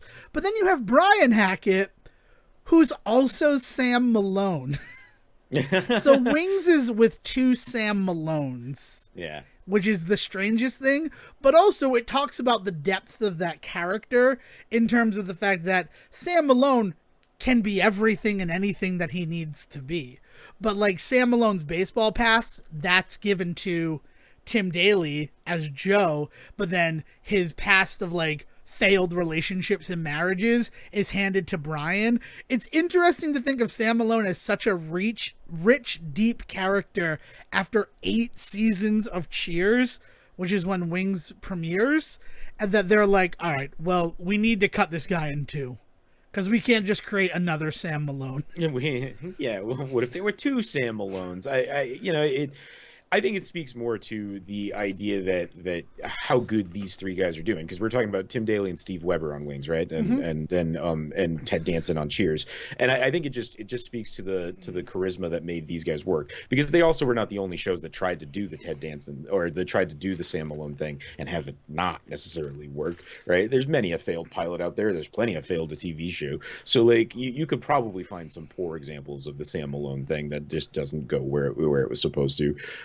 I mean, one could argue that there's even some kind of Sam Malone ghosting going on in something as late as How I Met Your Father, right? And like, there's a lot to that character, to be sure, but there were people that could not pull it off. These 3 guys really do in a marvelous ways. Yeah, and it's worth celebrating. And then you have Lowell Mather, the airport mechanic, who's your Woody in terms of like, he's just sort of there to say something stupid or something intelligent, whichever is funnier to come out of his mouth at the time. And then Helen, running the lunch counter at the airport, she is really your Diane, because it's will they, won't they, with both Brian and Joe, because they're both Sam Malone. Yeah. So they have to have the will they, won't they with Diane. But she's also sort of the Carla character in terms of the fact that they've known each other forever, so they have this shorthand with her. The way that, like, Sam and Carla have known each other for years. And is one of the best parts about Cheers. But it's one of those also situations where, like, but it would be weird if Sam and Carla ever got together. So with Wings, they're like, we need to make sure that we don't take that off the table immediately. It kills 2 birds with 1 stone, though, right? Because it does that, but then the other thing that it does is it also corrects a lot of the larger issues that you could have with something like Diane, where she is not necessarily the most what's the word I'm looking for? Likeable character is definitely part of it, but like she's not a great example, right? Like she's a terrible example of a female lead in a TV show. At the end of the day, there's some real problematic stuff with the ways in which she is portrayed, and then that goes on. And they try to fix that with Rebecca as well. So and they kind of go in other directions that don't necessarily. Yeah, that aren't also great. Yeah, it was hard to be a woman in television. Even as soon as the 80s. You kind of get that kind of try to like by taking a lot of the more kind of upstanding characteristics of a character like Carla for a female lead and putting that into the love interest character, it corrects a lot of those sins as well. Not perfectly. I'm not saying that Wings somehow solved the equation. We still have issues putting women on screen on television shows, but that is their. I think that's also part of it. Is I think it's not only is it because they want to solve that issue of like, man, this relationship has much more legs than the one we wrote, right? They smush that together. They also we can kind of clean up some of the more problematic shit going on here. So it works out all around to kind of combine those two. Helen also feels like she's got a lot of the DNA of designing women in her character. Mm-hmm. Like the fact that she is Southern, the fact that she is more outspoken, and like she's not going to take any of their shit at the end of the day, unless she wants to, which is then also where it becomes sort of problematic. Where like, it's cute what he's doing and I want to be flirtatious, but then in other episodes where she's like, you're taking advantage of me, Hackett. Yeah. Well, so the last thing that I will say about this relationship in particular, you mentioned the will they won't they of it all, and the idea that there's two Sam Malones gives you that actual realization and the reason to watch because you realize you're going to get both a will and a won't, right? Because she's going to eventually have to choose one of them in your that's the theory at least, Yep. right? And so that idea being like you get to kind of see both sides of that coin on this show, whereas like the promise of either or is kind of what got you going before. It kind of is a really weird voyeuristic way to like kind of buy into that Sam and Diane attitude, but I guess we're already kind of there, right? As we're watching them. Well, we Sam and Diane. There's a reason why that's the trope. Why will they, won't they has existed forever, but we always think of it as Sam and Diane from Cheers. It's the reference. Or the moonlighting effect. I don't want I mean, the moonlighting effect, but moonlighting came after Cheers. Yeah. So it's one of those situations. The moonlighting effect of it all is the fact that while it was a comedy, it was also like long form with dramatic elements to it. It wasn't the sitcom half hour. Yeah, also on top of that, famously, they kind of, when you're talking about the moonlighting effect, it's more the aftermath of actually letting them kiss and that being the thing that kind of kills the show, supposedly. Yeah. Anyway, whereas with Sam and Diane, it was the will they, won't they, and the kind of dramatic conclusion of that relationship kind of pays off in weird ways. Well, the crazy thing about the will they, won't they of Sam and Diane is that in season 2, they're dating. And then in Wings, in season 2, Helen has chose Joe, and they are dating. And then it comes down to that season finale episode where Diane's like, I'm leaving Sam. And then the season 2 finale of freaking Wings, which is Helen saying, I'm leaving Joe. So then, like, we did it, right? Like, the will they, won't they is no longer over our heads. Now we can just have fun stories in a bar or in an airport. As long as it's in Massachusetts. Yeah. But then it also comes rushing back. But so Alex Lambert is introduced in the 4th season of Wings. And she is a character that I, like, have zero memories of. To the fact that I thought she was, like, a first season character who eventually fizzled out. And I was so surprised that, like, no, she don't show up till season 4. And then after season 4, she is just gone. She never existed. She's replaced by Amy Yazbek as Helen's sister Casey. And then what the show does is Joe and Helen get back together and like start their sort of endgame relationship. And the will they, won't they fun of Cheers goes to Brian and Casey. So like it's this weird, like Wings is such a weird example of being able to understand the culture of television and what people were enjoying at the time, and like weirdly being able to tap into it and be successful until it wasn't. Yeah, no, I mean it you know, the brightest flames always burn out the fastest. But no, I mean it did what it wanted to do. It's well loved and remembered to the point where here we are talking about it. Exactly. I mean, like I don't know, I don't think I've ever heard anybody saying they want to see Wings brought back, and that's okay. That it doesn't have to be. Right, I wouldn't want Cheers brought back either, and the reason why I think those shows should stay as they are is they still exist. You can go out. With Wings, there are 14 episodes that are not available on streaming due to music rights. That old chestnut. Yeah. Which always tends to happen, unfortunately. But they're all available on the DVD. So that's cool. I think that's a pretty cool thing. So if you can track it down, you can get those missing episodes.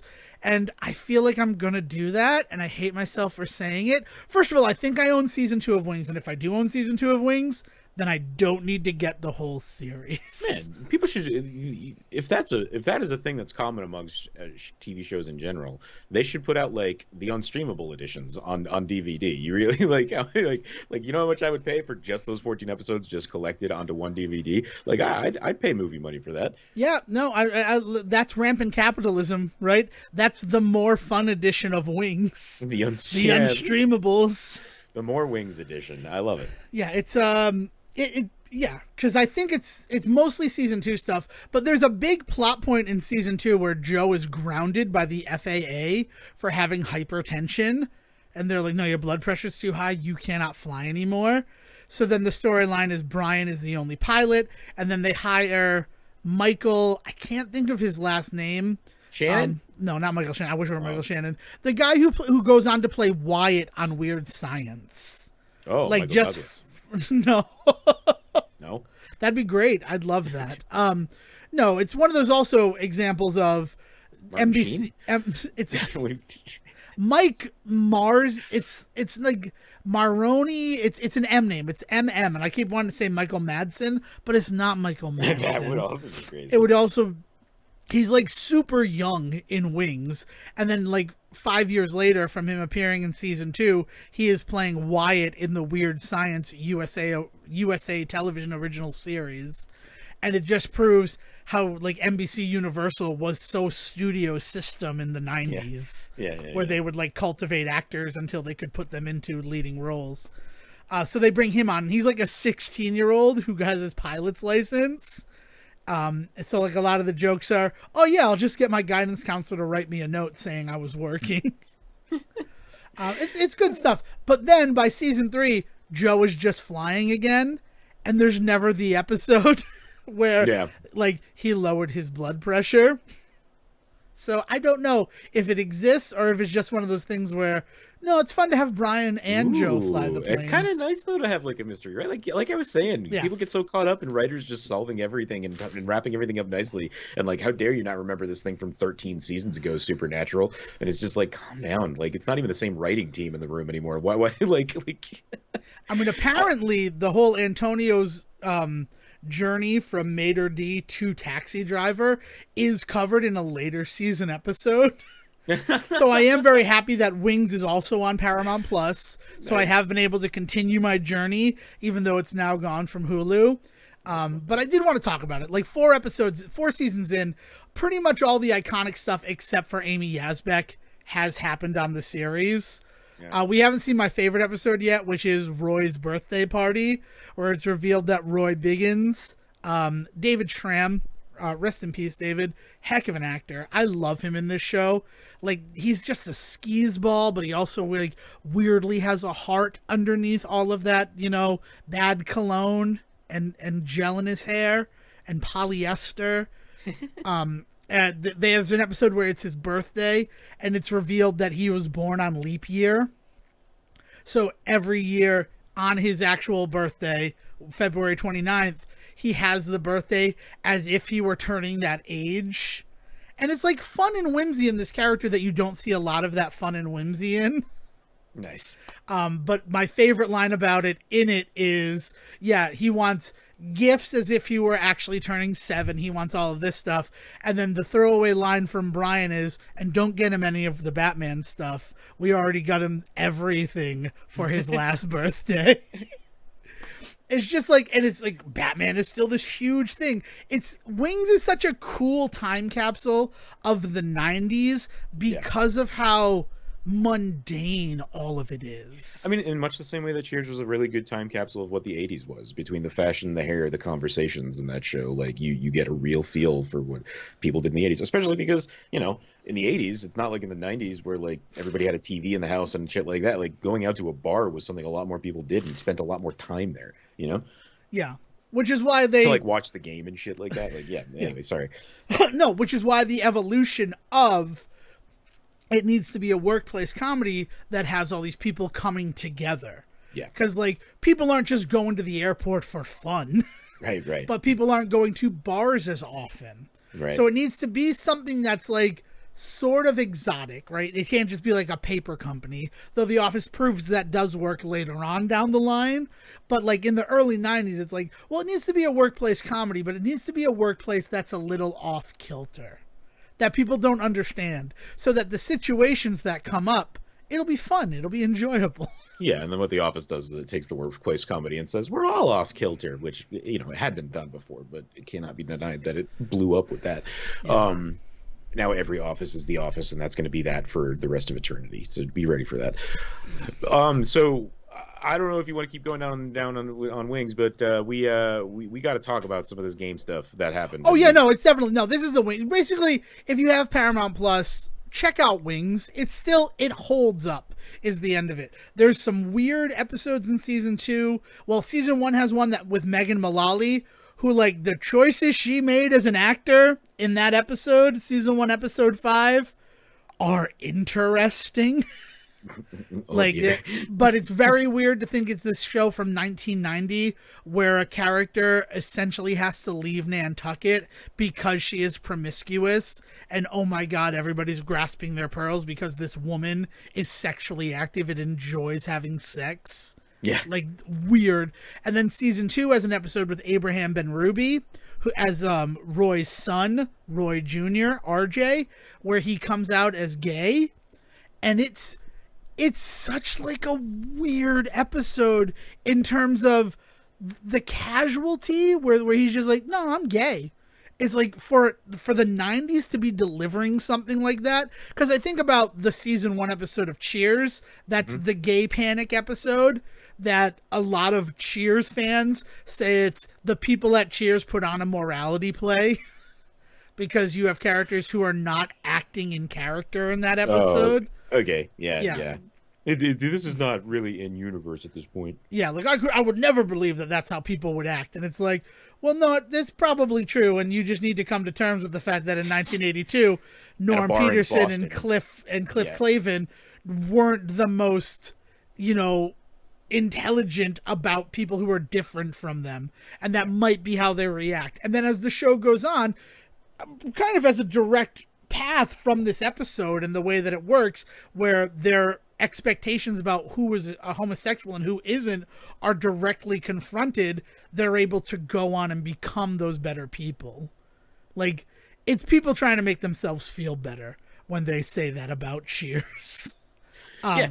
But then to see like just this casual episode where he's like, no, I'm gay. And they're like, are you sure? And he's like, yeah, I've really thought about it. And he has this thing. And then the worst part about that episode is that Roy, because he says, I can't wait to tell my dad.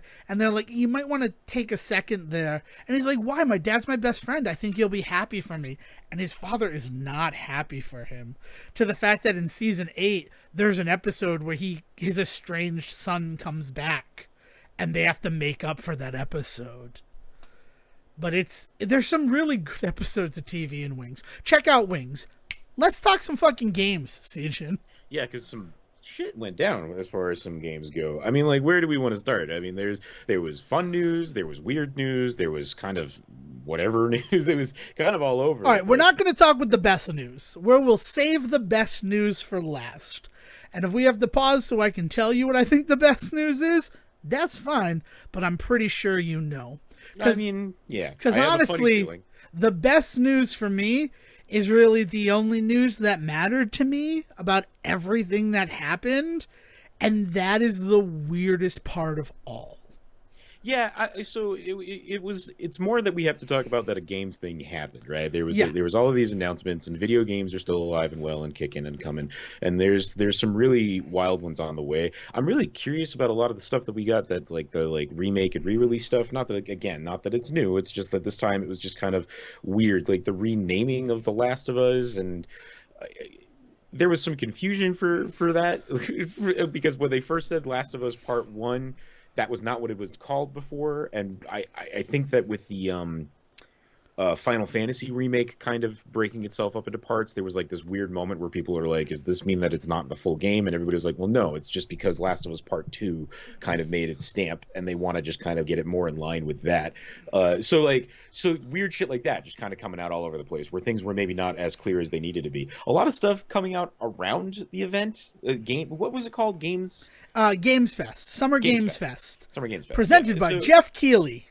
So, like, a lot of weird stuff coming out around it, kind of like E3, the problem that E3 has now, where nobody wants to pay for E3 time, so what they do is they put their video out, like, well, there is no E3. This is E3 now. Right, that's the big thing, is we're not going to have an E3, we'll have Summer Games Fest. But they're kind of falling into the same potholes that E3 did that kind of killed it, right? Is that, like, there was a lot of news coming out around it that was not really actually part of the main event, but it got swept up in all of it anyway, and so it was a weird event. I don't know where, so I want to kind of let you kind of run the show here, because I kind of think I know where you want to go at the end, but I don't want to step on your toes if I'm wrong. Well, no, I mean, where I want to go at the end, and this is just quick, is Teenage Mutant Ninja Turtles Shredder's Revenge. That's what we're going to end on. We're going to end on the good news about that. Because honestly, Sejin, I don't think I could guide you through anything else. I would love to be a tour guide to Games Fest and what happened with it, but it's a thing that I didn't know was happening until the day, right? Yeah. At the time, you and I were also prepping for our Hustle episode of the Adam Sandler Cinematic Universe, so I kind of just had it on as background noise while I typed up my synopsis. And then I'm like, and if something big happens, then I'll get to do it. On top of that, I don't know what was happening in your office on Thursday, but I got slammed with work like right around 1:30. Oh no, yeah, Like, it was not a good day. like it was a busy day for me that I wasn't expecting. And like, I don't mind that. I'm not complaining that I had to do work at work, but you know, summer months in my job, they tend to go a little slower. And that's not what happened on Thursday at all. So while I got to watch a little bit of it during my lunch break, when I came back from lunch to a mountain of paperwork that I needed to finish, I'm like, well, that's my end of summer game fest. And honestly, one thing has appealed to me about all of this so far. So am I missing anything? Well, so like I'm curious as to how you kind of feel about the turn-based The Marvel. Midnight Suns? Midnight Suns. Yeah, I'm just trying to think of the genre that it is. It's from the CS:GO guys, right? Yeah, like, from it's the Counter-Strike guys. So XCOM and all that type of XCOM, stuff. yeah. It's not CS:GO, XCOM, but the turn-based strategy game. That's the word I couldn't think of. Strategy. Like I'm very into that idea, like that, and I had no idea they were making it. Like, there's been so much focus on the Avengers, and then some solo games that are coming out, and Guardians and Spider-Man. I just had missed Midnight Suns. I don't know if it had even been announced before this. So, so that seems pretty wild. Like, I don't know. So Midnight Suns, to me, the best news about Midnight Suns is that Yuri Lowenthal is going to be voicing Spider-Man. That makes me very happy because it means that it exists within this sort of gamerverse of Marvel things. Yeah. But Midnight Suns, when they showed the original trailer of it, and it was sometime last year, probably during E3, to be completely like just transparent about it, I'm like, wow, this looks awesome. And then I read Real Time Strategy and said, wow, I'm never gonna play you. Why is that? So first of all, the original trailer, if you can find the original trailer for the game, it looks incredible. And like the whole story behind the game, that like Lilith, the Queen of Monsters, is possessing Marvel heroes to fight for her. I'm totally there for that type of stuff. But the original trailer, I thought it was going to be like the Ultimate Alliance Marvel games, which already I'm not a big fan of. I'm like, oh, okay. So as much as I like Ultimate Alliance and what they're trying to do, that whole you're in control of four characters, isometric, they never really jived with me, to the fact that I was like going to put it aside for Ultimate Alliance 3 on the Switch. And then once the reviews came out and people were like, the other ones are better, and I'm like, wow, I really didn't like the other ones. I'm not gonna pay full price for this. And my then best it's just experiences sort of with those down. games, no, my best experiences with those games were always multiplayer. And I will say that my best experiences with things like XCOM and Mario Rabbids and stuff like that I think being in that same vein, have always been multiplayer as well. I also get down on them by myself, though, right? Like, I think I was just talking about a couple of weeks ago of how I got really back into the SteamWorld games, and SteamWorld Heist is all that, right? And I've played that one the most out of all of them. So like, I am so into that genre. So like, that's a shame, because like, I think that's maybe why I noticed it when I realized what it was. Yeah. It's because the original trailer made it look like, oh my god, it's going to be sort of a Marvel's Avengers type game where I'm fighting against demons. And I was kind of hoping that it might be like Dynasty Warrior-esque, where then you have these characters, but then to see this real-time strategy, I'm like, that's I wanted more action, not less. And I know that's a weird way to look at a real-time strategy game. No. But you're totally right. They are much more slower paced. So like that is part of that genre, and part of the reason why I think I buy into it so much better than some other stuff is that sometimes when it comes to this sort of stuff, I'm a thinker, I'm not the bronze guy in life and in gaming, apparently. So like, being able to like set moves up and get it all to work together, is very appealing to me as opposed to some of the stuff in Avengers where like and let's be honest, a lot of my issues with the controls and the ways in which things work in Avengers is that sometimes they don't always respond the way that they're supposed to and things like that. But that game is just still glitchy as hell for me. I'm still playing on a PS4 for anybody that wants to really get down on that information. But but yeah, so I'm really looking forward to that. No, and that's good. And I'm glad that I'm really happy that Marvel is releasing games for everybody. I'm happy that it's a console game, that it's not going to be like a mobile, like that weird one that came out last year that everybody was excited about. And that one literally was like Marvel Avengers, but with more customization and more heroes. Yeah. But like Midnight Sun, I'm excited because it's a lot of the more demonic heroes. Like you have Blade, you have Ghost Rider. It's all these people who haven't had representation before. But then to find out that no, but it's real-time strategy, I'm like, man, I'm into you, but I'm probably not going to go out with you. I'm sorry. Yeah, I mean, some of the weirder news, Goat Simulator 3 on the heels of no Goat Simulator 2 was really funny. The Cuphead announcements, finally, that there's finally something, we've got a date for that. Like that was just kind of... Not just a date, but a price. Yeah, and then it's $7 for it. I'm totally all in on at $7 for the DLC on that. I was afraid that with all the time and what we know about the studio, it would be at least a $15 entry point, and I'm happy to pay half of that. Yeah. Saints Row, the whole reboot that they're doing of that whole franchise, but they're sticking to the old strategy of we'll put the character creator out early so people can kind of see, like, it is a huge highlight of those games since Saints Row the Third. So like I totally get why they lean into that part of their technology and all that. But I mean, they literally just put out a character creator, and that got to be an announcement at the new E3. That's just weird to me. I think that's the smartest thing. I love that they do it beforehand because then people will actually play the game on release day. Yeah, as opposed my to character, I want to go get it. I mean, I think we've both talked about 6-hour sessions in a character creator trying to get our character perfect. Yeah. And if I can do those 6 hours before the game and then just drop that character into it, that they're just making themselves money on the back end of it.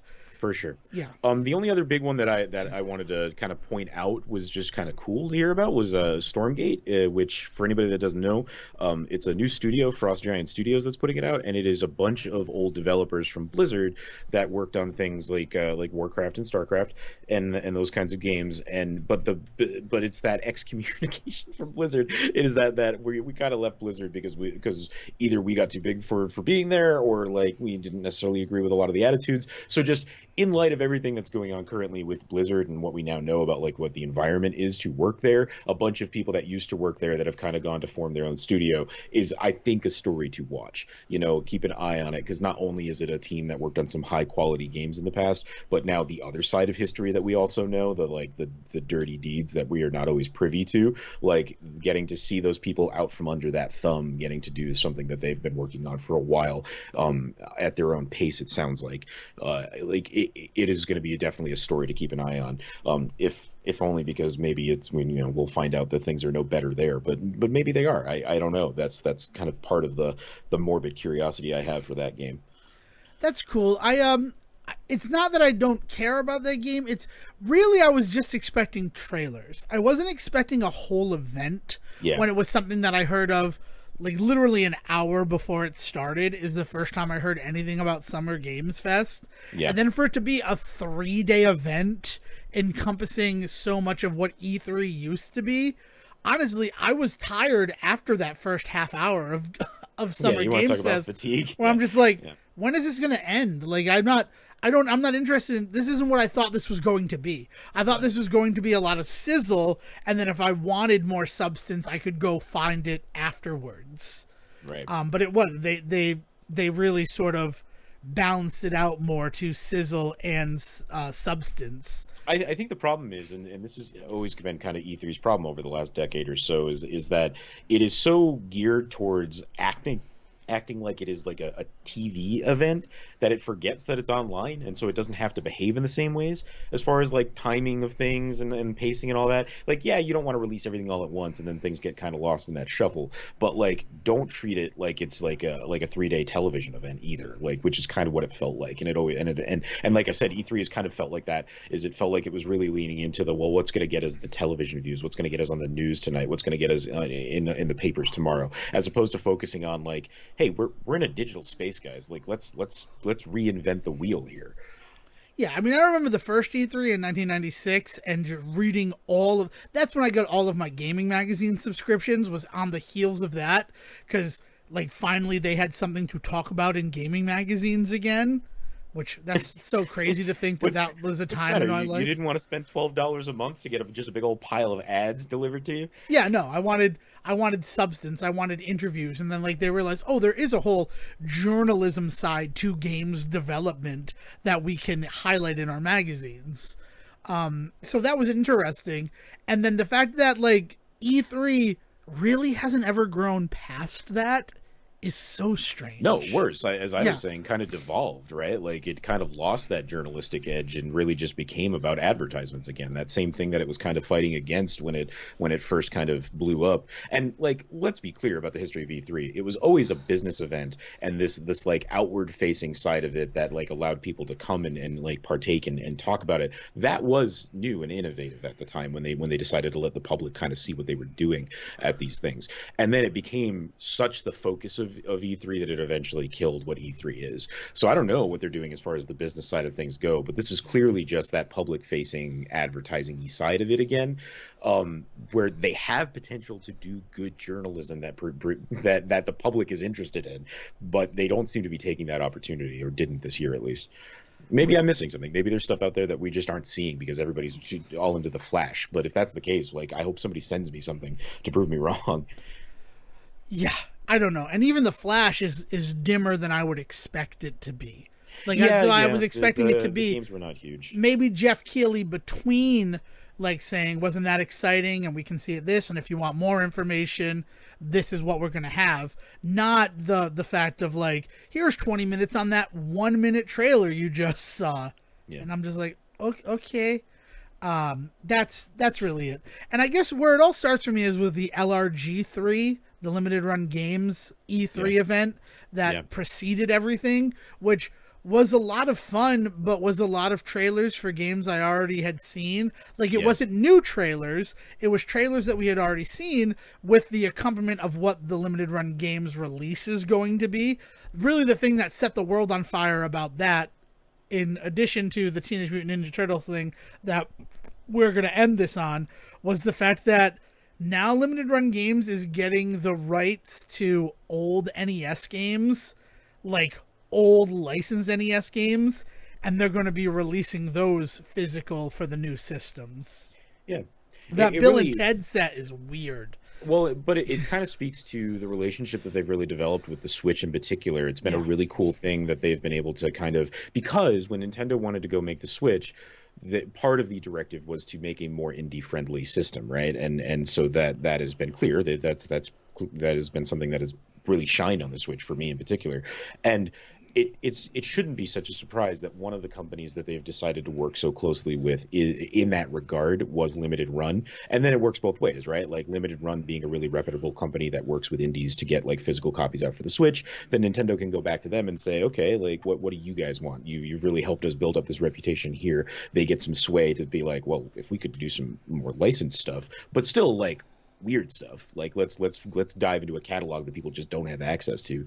And it does kind of make sense that this is kind of the evolution of that relationship, but it really speaks to how strong it's gotten because Nintendo doesn't let anybody touch their shit. I think the weird thing with Limited Run Games for me, first of all, I'm still upset about the advertising that they just put on display in the border choices for River City Girls Zero. I think it's really weird that if you play that game with a border, Limited Run Games is just on the screen as a static image the entire time. Yeah. It hit me the wrong way. It was just like that realization of like, oh, right, they're a company. They're not just like trying to do physical versions of stuff. They are trying to get your money. And I know that like might be my weird way of interpreting it, but that's how it hit. It hit really strange for me. It's egregious. Like, Yeah. I mean, I think it's not weird that a company wants your money. That's how they exist. That's why they exist. What feels bad is that when you're trying to it's escapism, right? Video games are supposed to be escapism, and when you've got that thing in front of you that just keeps pulling you back to the reality of it all, it really kind of bums you out. Yeah. I mean, it also feels like we're in a streaming landscape now. So if somebody's just streaming that game and they have the border to make it not just be a small square in a black box, then you're giving free advertising to limited run games. You're giving more free advertising to limited run games. Yeah. Than the fact that just by the nature of playing the game, you're acting sort of as a commercial for the game. Not gonna be able to do that with that Nintendo shit. You start streaming that Nintendo stuff, and they catch you. Yeah, that's true. They shut you right down.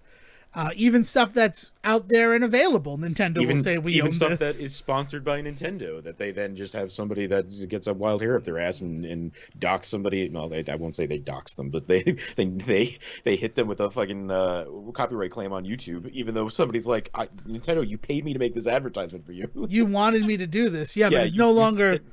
But we're not getting enough money from it. Yeah. It's no longer viable to us. Copy of this thing to talk about. Why would you do this? Yeah. Fucking stupid idiots.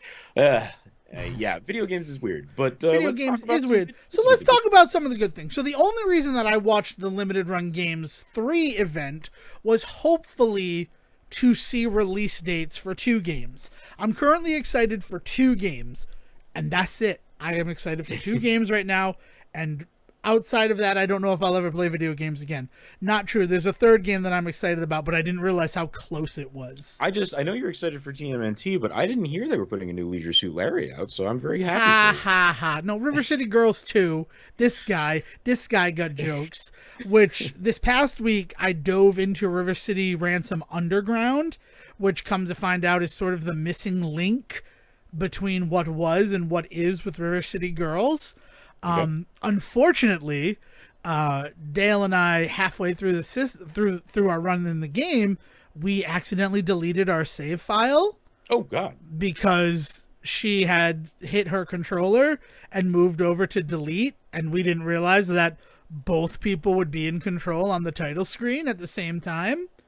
So 50% of the game clear, all of our progress just gone. And that was a blow. That hurts. It's like the first time it's ever happened to me in my life. So while I had really wanted to talk about my time with River City Underground, I envy you. The amount of lost games in my life because of dumb mistakes, like, oh no, this memory card got overwritten or something. I guess I had a little brother who had shitty little brother friends. Right? Yeah, you had your own Brian Hackett. Right? Is it 2 years between you guys? Yeah, actually. Yeah. There you go.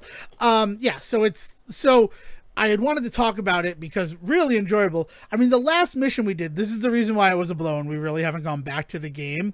You have to bring a bottle of milk from one screen to another screen, and it doesn't go into your inventory. You literally need to carry the bottle of milk all this way. And if you get punched and drop the milk breaks. What the fuck is this, a Shenmue game? Yeah, dude, and it's like, we're going to talk about River City Ransom Underground. We're going to do it later once we finish it. But that milk mission was the point where like Dale's like, I'm getting frustrated with this. Like, this game has had some moments that weren't great, but this is like next level fucking bullshit.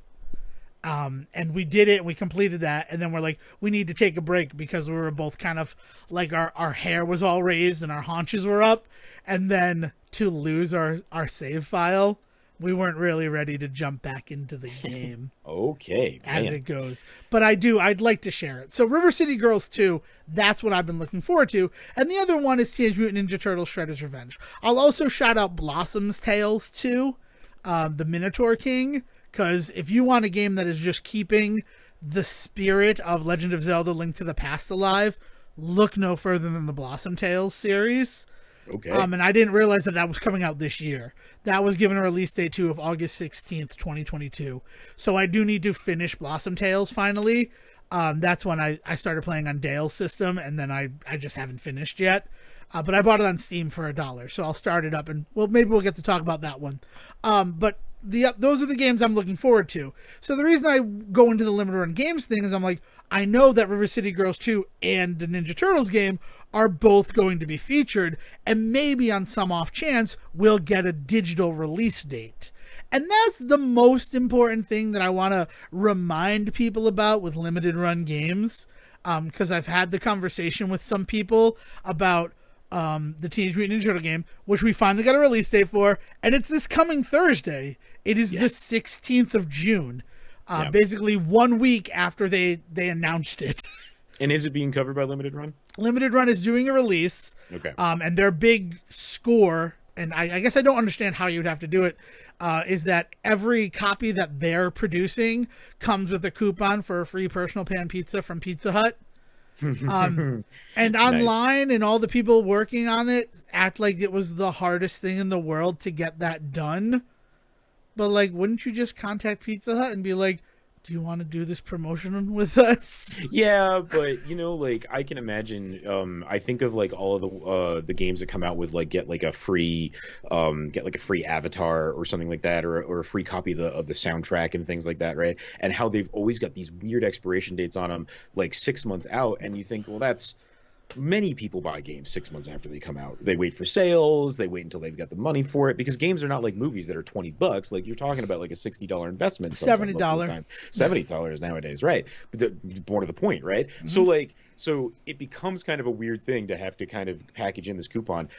Do they have expiration dates on them? Because like, is it more of a what's the word I'm looking for? Memento, right? Is it more of like memorabilia? That's the word I was looking for. Like, is it supposed to be something that you don't really use, right? And but you still wanted to have that authenticity of it being a real pizza place. You don't want to just put out just like New York pizza, blah blah blah, right? So I could kind of see how it could be kind of a pain in the ass to get it together. And then for this, like for the Turtles, it's such a cool thing that like you want it to work, right? I mean, it's harkening back to TMNT2, the arcade game on NES, which came with a coupon for a free pizza in it. That's the whole thing behind it. So like I could see like knowing how bad they would want it, and Pizza Hut maybe taking advantage of that in a lot of ways, because why wouldn't they?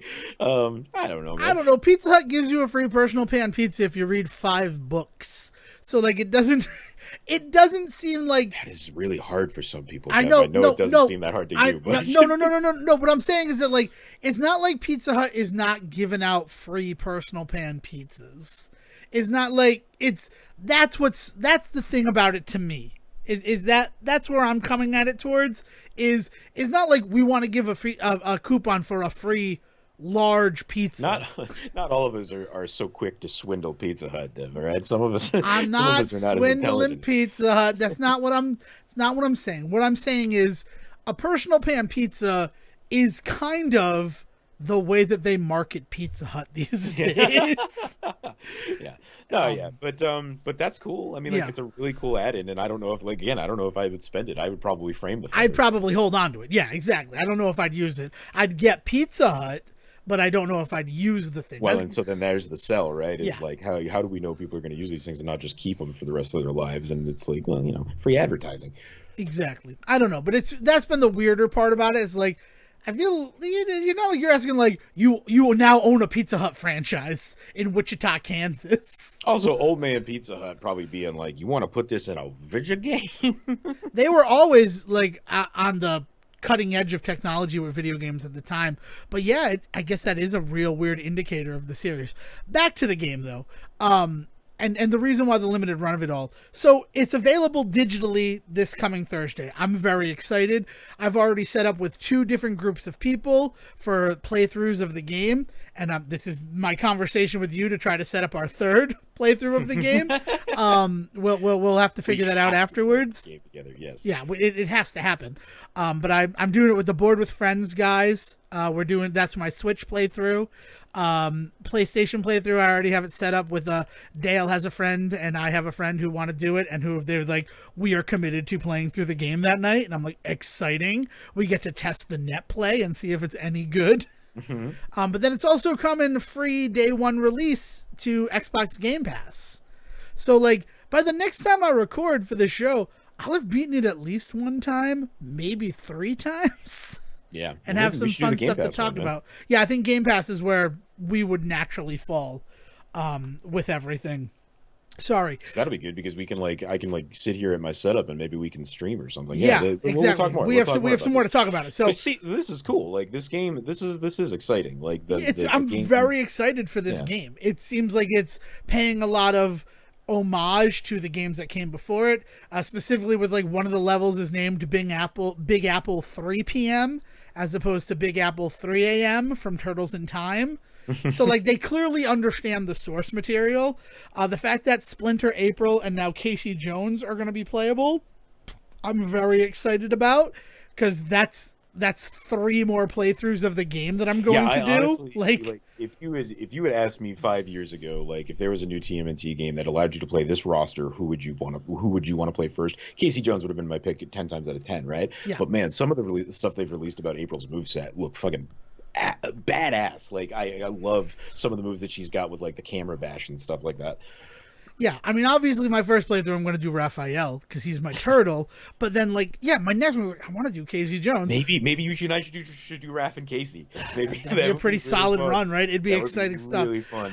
Yeah, and I'm still looking for a run where I get to play as Casey Jones, because my mother, she's like, "Oh, new Ninja Turtles game, are we gonna play it?" Because like we would go to the arcade and we would play that game. So there's like also family memories of nostalgia tied into it, and I'm like, Honestly, Casey and anybody would be great. So maybe we could do it where you get to play Casey, and then I'll just be like April, or I was actually thinking Mikey. Casey and Mikey would be really fun, and I would not mind playing Mikey for my first run through. So there we go. So yeah, if I get to be Casey in my playthrough, that'd be very exciting, because my mother's like, I'm like, oh, you know that it's not just the Turtles. Who do you want to play as? And she's like, well, who is it? I'm like, there's also Splinter, April, and Casey Jones. And I was like, well, I want to play as Casey fucking Jones. And I'm like, oh, okay. I shouldn't have told you is how I feel right now. But also the fact that it's going to have a 6-player mode, which harkens back to the X-Men arcade game. Like one day, I am looking forward to the day where we can get 6 people together in person to play through this game.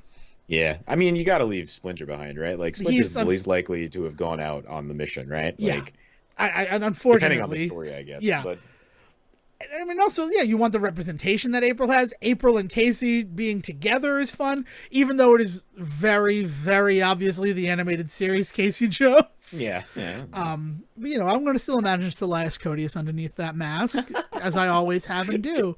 Yeah, I'm very excited for it. But the thing is, and what I want to make sure people know is, like, you can pre-order the game physically at like Target or Best Buy. Even Amazon has it up. But you're not going to get that on the June 16th release date. No way. And that is crazy to me. Yeah. Like, they're hoping to have them ship out by the beginning of July.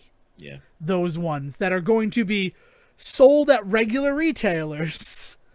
And it's just, and that's the weird thing, and the thing that I'm kind of nervous about going forward with the physical creation of games. Also, the game is more expensive than if you get it digitally. It's $25 digitally and $40, $35 to $40. I've seen that is the range if you're getting a physical copy. And then if you're going through limited run games, they have like a mega set and an uber set that are $100 or $150. Man. And come with all sorts of collectibles. Like, it's something to be aware of, because I had Zach from Board with Friends was like, I'm like, we gotta set out time. I would like to play through it on the Switch with you. And he's like, excellent. I just pre-ordered it. And I'm like, when you say you pre-ordered it, he's like, digitally. I'm like, good, because if you pre-ordered it physically, we're not playing it for about a month. Yeah. No, my plan is to pick up a digital copy, and if I love it as much as I think I will, I'm going to eventually buy a physical one, whichever version that may be. But I am very excited to get my hands on it too. I mean, I have since I first heard about this project a few years ago, and when you and I talked about some of the weirder stuff in its background, because of like, this is the one where like the assets feel a little on the nose for some of the other fan stuff that's out there and things like that, right? Yeah. It does really feel influenced by Radical Rescue, which is the fan-made game that is excellent. It's an excellent fan-made game, and it's still out there and available. Yeah, it's Dot Emu too.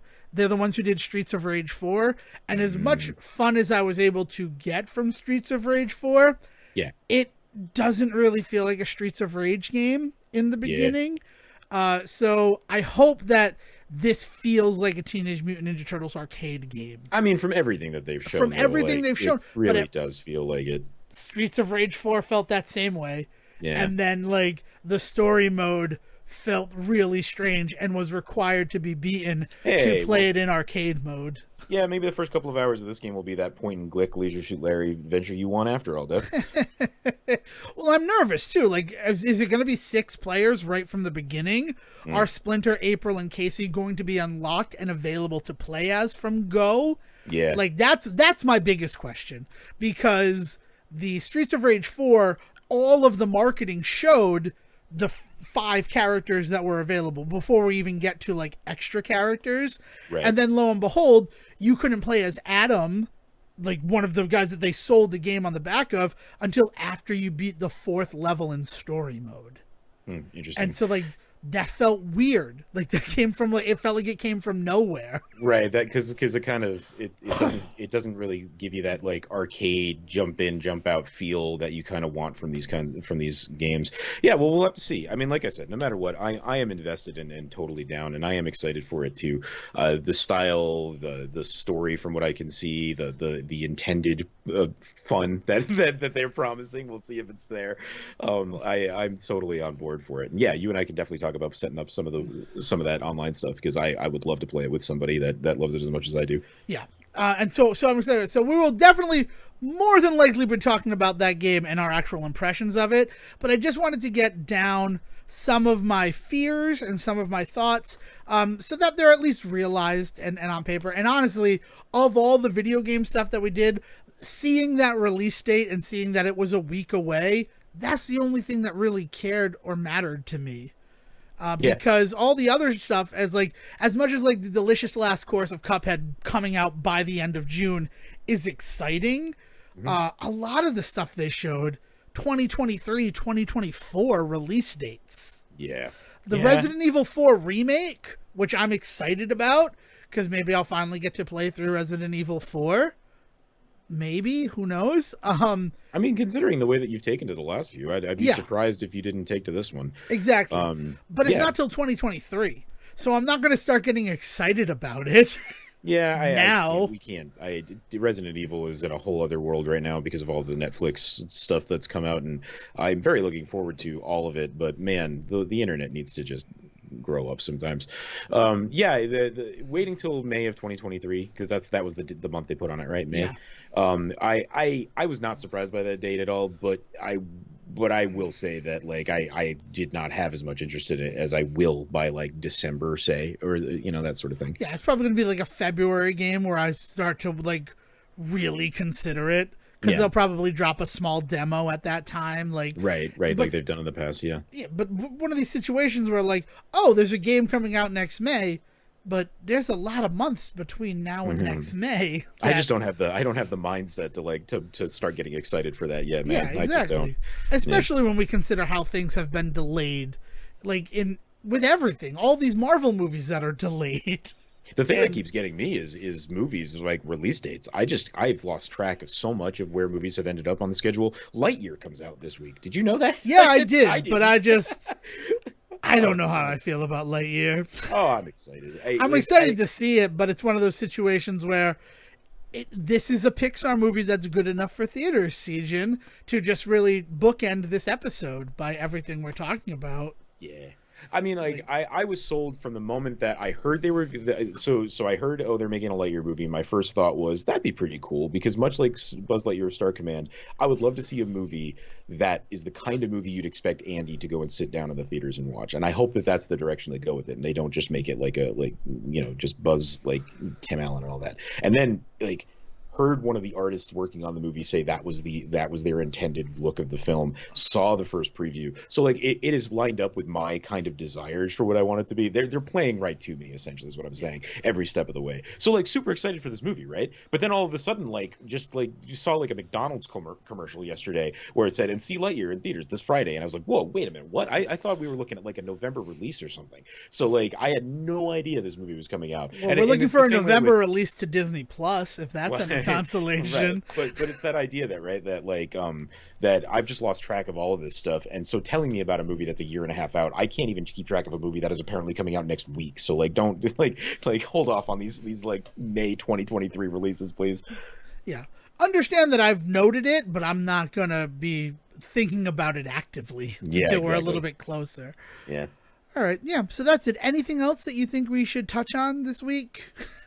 I mean, you know, we're staring down the barrel of a summer of fun. We talked about it earlier. That there's just movies galore coming out. There's TV that we didn't even really touch on because we were so busy talking about old TV. But like, there's some wild shit going on because I think the world. I'm not saying things are back to the way they were before, but we are suddenly not hiding anymore, right? And this is the year where I think we kind of start to see kind of the repercussions of like what we've been holding on to for the last 4 years.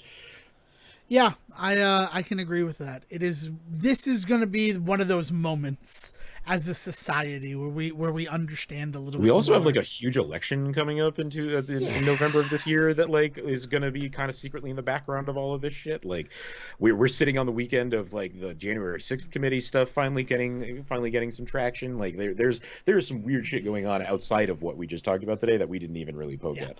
And the truth of the matter is, and I'll do it because I also want to, guide people to, we did 2 crackerjack episodes of the Adam Sandler Cinematic Universe, yes. But it really sort of felt like a weird extension of Brendan Fraser History Month in terms of the dedication and preparation that those 2 episodes took. Yeah, if it was not for the... No, and if it was not for the timing of the release of a Netflix movie, which we obviously have no control over, right? Like if it was not for that, I would not have scheduled our time in the way that we did. But we had to, right? For the way that the world worked. In order to create the content the way the world told us to create that content. It did just kind of like completely throw us for a loop in a lot of ways. Yeah. So I hope you've enjoyed these last 2 episodes. Not that there's going to be a return to form, but I'm excited to have 7 days off from any sort of recording before the next episode of the Say Report. I will just be honest with that so I can maybe take in the world and not, I mean, the amount of stuff that I shoved into these 2 days since we recorded the Hustle episode, staggering. Yeah, I mean, also all the more reason to not force yourself into something like Miss Marvel if you're just not in the space to be able to give it its due, right. Or like the Orville. Like I would have loved to talk about the Orville, but man, jeez, yeah. So there's more to come. Teenage Mutant Ninja Turtles, the Orville. There's going to be a lot of fun stuff. I think we're recalibrated, so it's going to be the Say Report Summer of Fun, more fun edition. With the next episode. So I'm going to go put my Chuck E. Cheese music on, and let's get this party started. Sounds good. If you would like to recommend other albums in the vein of Chuck E. Cheese's Charles Entertainment Cheese's Summer of Fun, Siegen would love to hear about it on Twitter at Siege versus the World. Yeah, and if there's anything that came out of this gaming news over the last week that you are excited about that we didn't touch on, I'm sure Devin would actually like to talk about it. It was just such a blur. So hit Devin up at Devin D. Decker. Ninja Turtles was just the easiest thing to attach my wagon to. That's just the fact. Mm-hmm. All right. Well, everybody, thanks for stopping by. William, please bring us home. Thank you for listening to the Say Report with your host Devin Decker and Siegen Serwick. Please follow the guys on Twitter and Facebook by searching for The Say Report, and you can always subscribe on your podcast channel so this is delivered straight to you and you can enjoy it every week. With apologies to your mother, we'll see you next time.